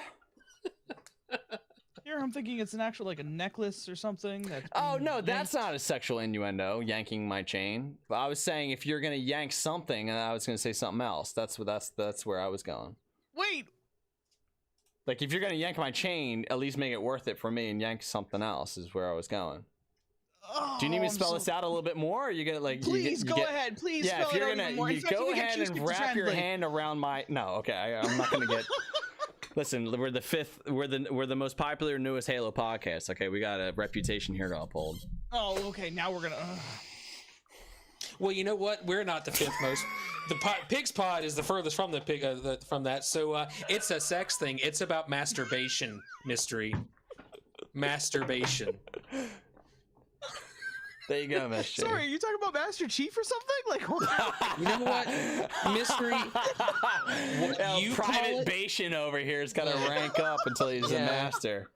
what Master you call Sergeant. it on your term. We do not kink shame at Pig's Pod, unless kink shaming is your kink, and then you are a dirty boy. Oh, okay. All kink right. shaming So where can they find you again? Facebook.com/? Pig's Pod. The politically incorrect gamers. Facebook.com/PigsPod. We are available on all major podcasting platforms: iTunes, Spotify. I don't know. There's only two I know. We're on a bunch of more. It don't matter. Just Google us. Google me. Google Mystery. It's a sex thing too, Mystery. Google me. Wait, Googling me? What? What? He said it's a sex thing too, and then he said I'm confused. Yeah, Googling somebody. So It's if a I new Google sex like term. ME, that's a sex thing too? Yeah, go try it. See what it comes up. I'm actually very concerned now. Oh, so there's questions, right? There's Yeah, more what's the next questions. question? Get me out of this. Get me out of this trench I just Oh, dug. this doesn't help our case. Go The ahead. next question comes from Yanutzi. Okay. What's your nutsy one? They want to know if you could have Jeff Steitzer do lines for your podcast, what would they be? It's a good question. I think I don't know. I don't want to say like you're listening to the Red Spartan Halo podcast, but I feel like that's kind of like a sort of like a default one there, you know, to add into like some kind of intro or something like that. What's something we say on this show that we would want somebody else to say? Jimmy's dead. I want him to say Jimmy's dead. And I want him to say he's not dead. Yeah, that's what I want him to. I want to hear him say Jimmy's dead. Okay. There we go. All right. Hey, CueStick, what do you want him to say on our show? On our podcast. What do I want him to say on your podcast? Yeah, on for our ours. And then show. you can answer for the Pig's Pod podcast. Now, correct me. Is he the multiplayer announcer? Multiplayer voice. Double Yeah. Okay, kill. that's who I Triple yeah, that's who I thought he was. Kill. I think I would go something along the lines of Mystery, yank my chain. Yank my chain. Yanktacular. Yankamanjaro. Double yank. Triple yank. Hell's yanker. Yank. And those will also apply to Pig's Pod as well. I There you think. go. Wait, why would you want what? Why not? It's my fucking show. It's my question. I don't answer you when you were like, I don't know, Trax. I don't know what he should do. Like, no, I wasn't questioning what you were doing. Just Exactly. questioning mine. Exactly. What's wrong with you? What's wrong with you? Free speech. Ugh. He's Canadian. He doesn't get that.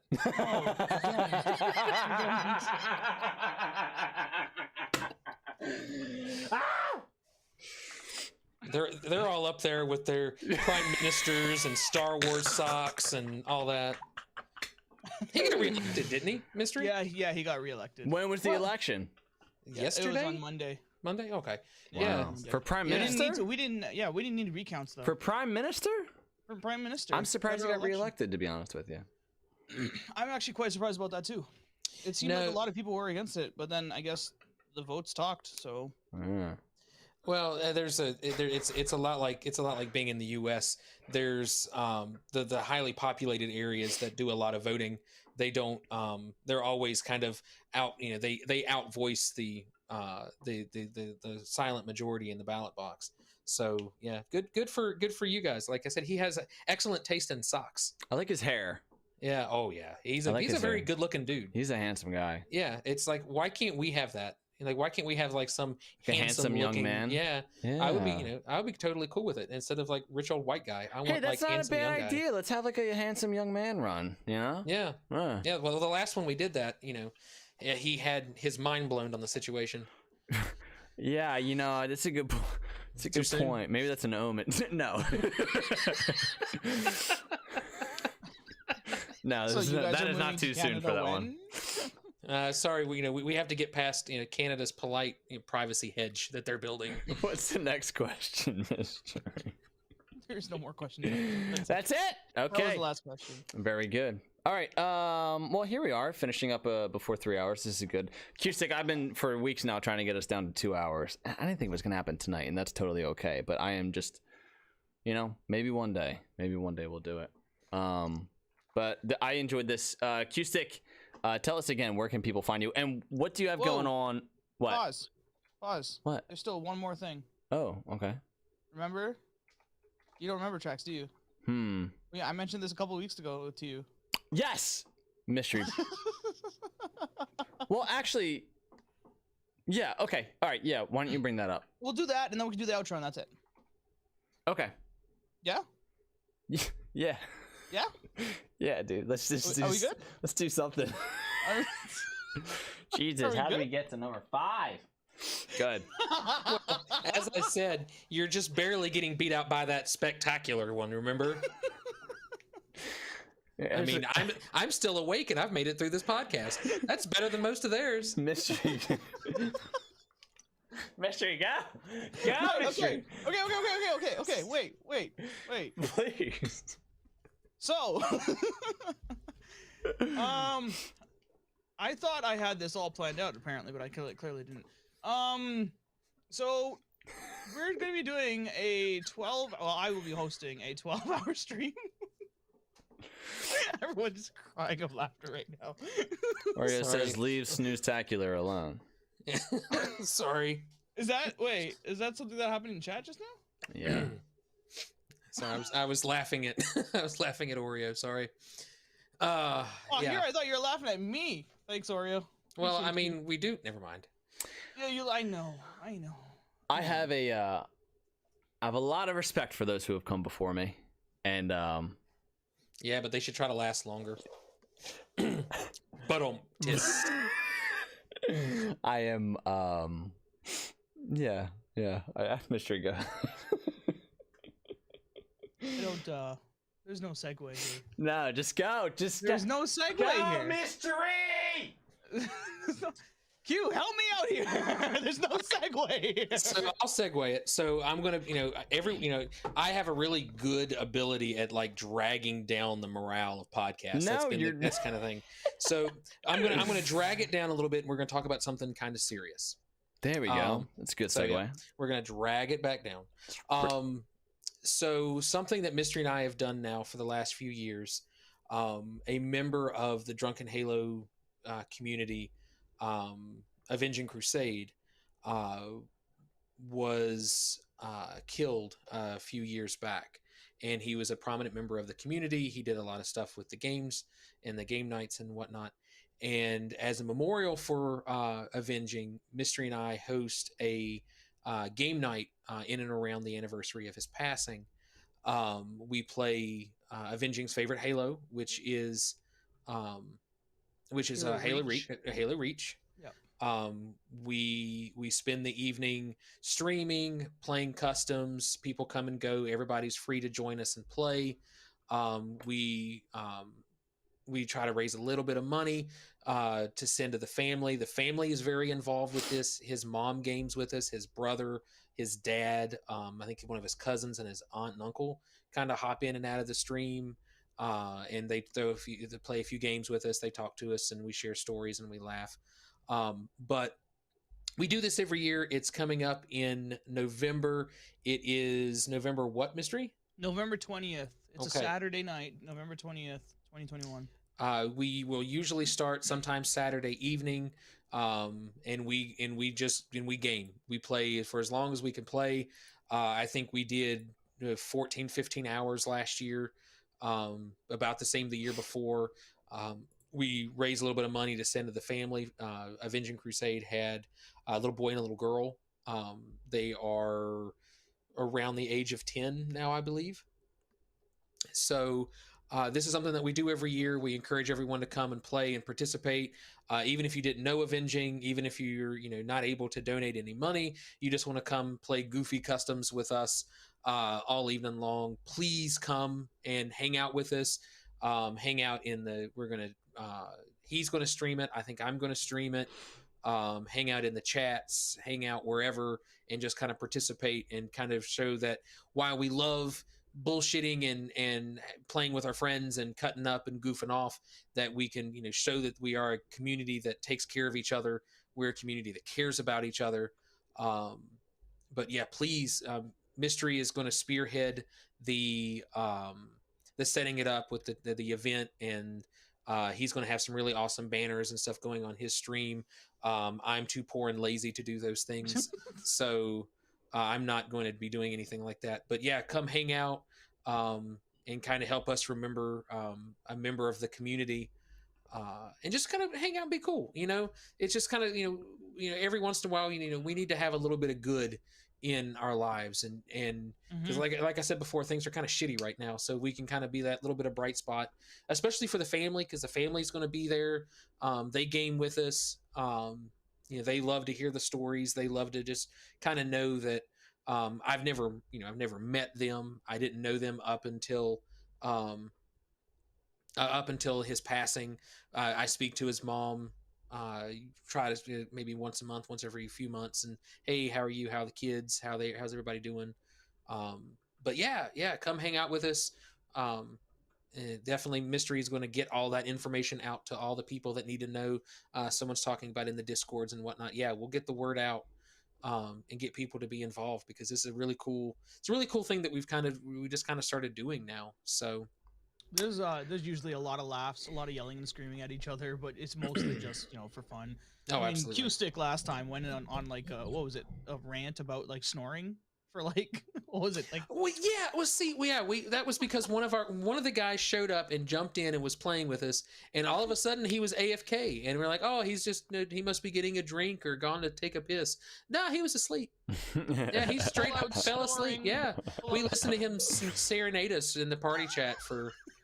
Fuck, it was like 30 minutes. He just sat there and just snored. That's really funny. Sitting there explaining every single snore that he was. Yeah, we were talking about how he has sleep apnea, the way he's snoring, and he finally woke up, and I'm like, bro, we got it on record. You need to get checked out. So but yeah, if you have the ability to be free that Saturday and be a part of it, even if you can't be a part of it, and you can just share the links and just kind of say, hey, this is going on. If you have Discords, you have social media, and just kind of push it out. Try to get some people involved. Is there a certain amount that you guys are trying to raise? No, not anymore. We were raising money. The first year we did it, which was right after his passing, we were raising money to donate to funeral costs. Right. We helped get the funeral costs covered. Now anything that we're raising now is sent to his mom. Honestly, the original intent was like, hey, put this little bit of money aside to help for college. Yeah, and for some, yeah. And now I'm just like, hey, we're gonna send you some money. Spend it on clothes for the kids, or something for the kids. Whatever. Just buy the kids something. I even told her mom, like, buy you something. Like, I mean, they lost their dad, but you lost your son. Just hookers and blow. I don't care. Get fucked up. Enjoy it. I mean, I don't care. Red Spartans, Plunky Gang, Guardians, anybody who's been with me for a while, I want us to get involved in this. I want us to have an impact on it. So we're going to mark this date, and we're going to show up in a big way. Cool. I'd love it. That's what we're going to do. That's the kind of people we are. Get the Pigs Pod involved, Drunken Halo podcast involved, because usually the Drunken Halo podcast host comes in. Travis comes in every once in a while. Mm-hmm. We got the PGCR hosts that come in and play as well. So yeah, it's really cool, because there's people that I never get to game with. They pop in, and even if it's for like 5 minutes, hey, I'm going to play one pickup game of speed Halo. Cool. Or something, yeah. Yeah. And we jump in, they get some games in. If we end up with a full lobby, we'll break out into separate lobbies, or some of us will like, hey, I will get up and I'm gonna go eat dinner and watch the stream for 30 minutes. Somebody take my seat, and we just keep cycling people through that want to play and want to hang out, and just kind of show people that we're not all dirty neckbeards. I love it. I absolutely love it. And we're gonna show up, and we're gonna make an impact, and this is gonna be a lot of fun. Yeah, I'm excited. CueStick, in terms of content and stuff that Pigspot has going on, what do you guys got going on for the next week? I don't know what we're doing for next week. Ask me that question Tuesday afternoon, and I'll tell you what we're doing next week. You guys had an episode drop today? Yeah, we had an episode drop today, episode 73, I think. Okay. We kind of went through a bit of a hiatus there for a little while. COVID kind of separated us, even though we were quarantined, and we like the perfect opportunity to do stuff. I had a lot of family stuff going on, and we were getting ready to move. We just bought this place a few months ago. Nice. So we're kind of getting back into the swing of podcasting again. So I've missed it. I've missed doing weekly podcasts. It's really excited. I was really stoked for this tonight because I got to do 2 podcasts in a week, and I haven't done that in a long time. That's awesome, man. So really excited about that. So yeah, we're just, give us a download, give us a like, give us a review on iTunes. Right now we're sitting at a cool, 3 stars, because we've got 1 5-star, and some random person left us a 1-star review. What the fuck? So, maybe drop into Craig. iTunes. Yeah, fuck Craig. Craig did it. Well, when you guys fired him last week or whatever, that's when he dropped one. He is so on my shit list. You have no idea. But yeah, so you give us a like, and come give us a download and hang out, and see that there's other communities that that are, we're just like one little spoke in the wheel of Halo communities. Because when we do, we're more a general gaming podcast, but we have a very strong love for Halo, for Star Wars, for just gaming in general. So yeah, come hang out with us for a little bit. So okay, perfect. Mystery, what do you got going on this week? I'm hopefully gonna get some time to play the Infinite flight test, maybe ? We'll see. I'm working most of this weekend, so I don't know if I'll have time. Streaming on Twitch Friday night, either the Halo Infinite test or Crash Bandicoot 4, depending on whether or not the Halo Infinite test actually goes through. Yeah, I saw a couple of things in chat that said that it might not actually happen this weekend, so I'm a little bit nervous about that. Yeah. It is what it is. I'm gonna try to. I got in, so I don't know if I haven't gotten the email that I'm in or whatever, but I'm hoping that I might get lucky and get to weasel in and play for maybe an hour or 2. But I'm not really all that, I don't say I'm not excited. I'm just, if I don't get in and don't get to play it, I don't feel like I'm out anything. Okay. So, I'm super stoked. I want to play it. I will be gaming as long as this is going on. I will be gaming Friday night and Saturday night. Maybe Sunday night. I don't know. No promises about Sunday. Basically from 8 p.m. until 11 p.m. Eastern time, which is when the flight should be live. So hopefully I'm there, because hopefully it's working. But if it is working, I will be there. So send me a message, play with me. I will not be streaming it. I am just going to be playing. I'm going to be taking it in. I want to focus on the game and try and bring as much to next week's podcast as I possibly can about this flight. So I won't be streaming it. For the time being, I probably won't be streaming anything. However, on Saturday night, Fire Mage Gaming is continuing the Red Spartan Halo podcast community night. Saturday at 8 p.m. he will be streaming at twitch.tv/Firemage Gaming. So community night, when we normally have it, normally it doesn't start until about 11 p.m. Eastern time. Okay, well, this Saturday it's different. This Saturday it's at 8 p.m. Eastern time because of the times that the flight is taking place. So 8 p.m. Eastern time, Halo Infinite twitch.tv/FireMageGaming. Come hang out with our community there. Okay, cool, gravy, awesome. My name is DaddyTrax for CueStick. Facebook.com/Pixpod and RealMistry. I'm DaddyTrax, and this has been episode, what number is this? 55? 45? 55? I don't know where I'm at, dude. I think 46. Dude, 46. 46, there we go. Sorry. Last 3 days were really rough for me. 46. I know. We're coming up on our 1 year anniversary. I'm sort of freaking out about it, but we're gonna do something special.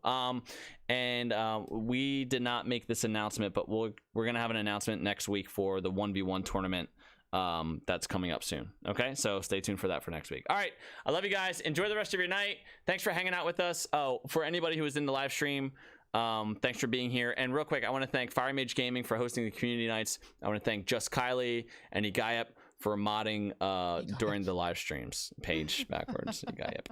All right, guys, thank you very much, and we'll see you next week. So next time we need to definitely get Oreo in, right?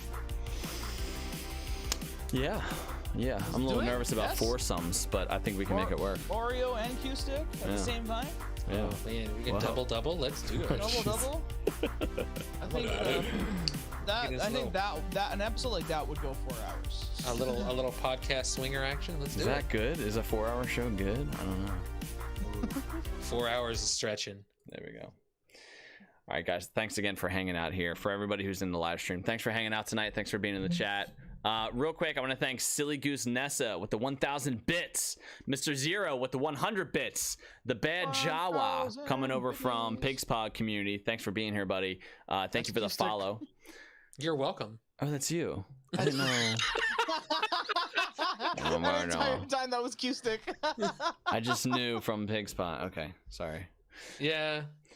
I guess if I do more of this stuff down the road, I might redo Twitch altogether. I don't know. I think Pigspot has a Twitch. I think I have it set up. I just never use it. Yeah, there you go. Gotta get on it. Silly Goose Nessa, thank you for the gifted sub to CueStick.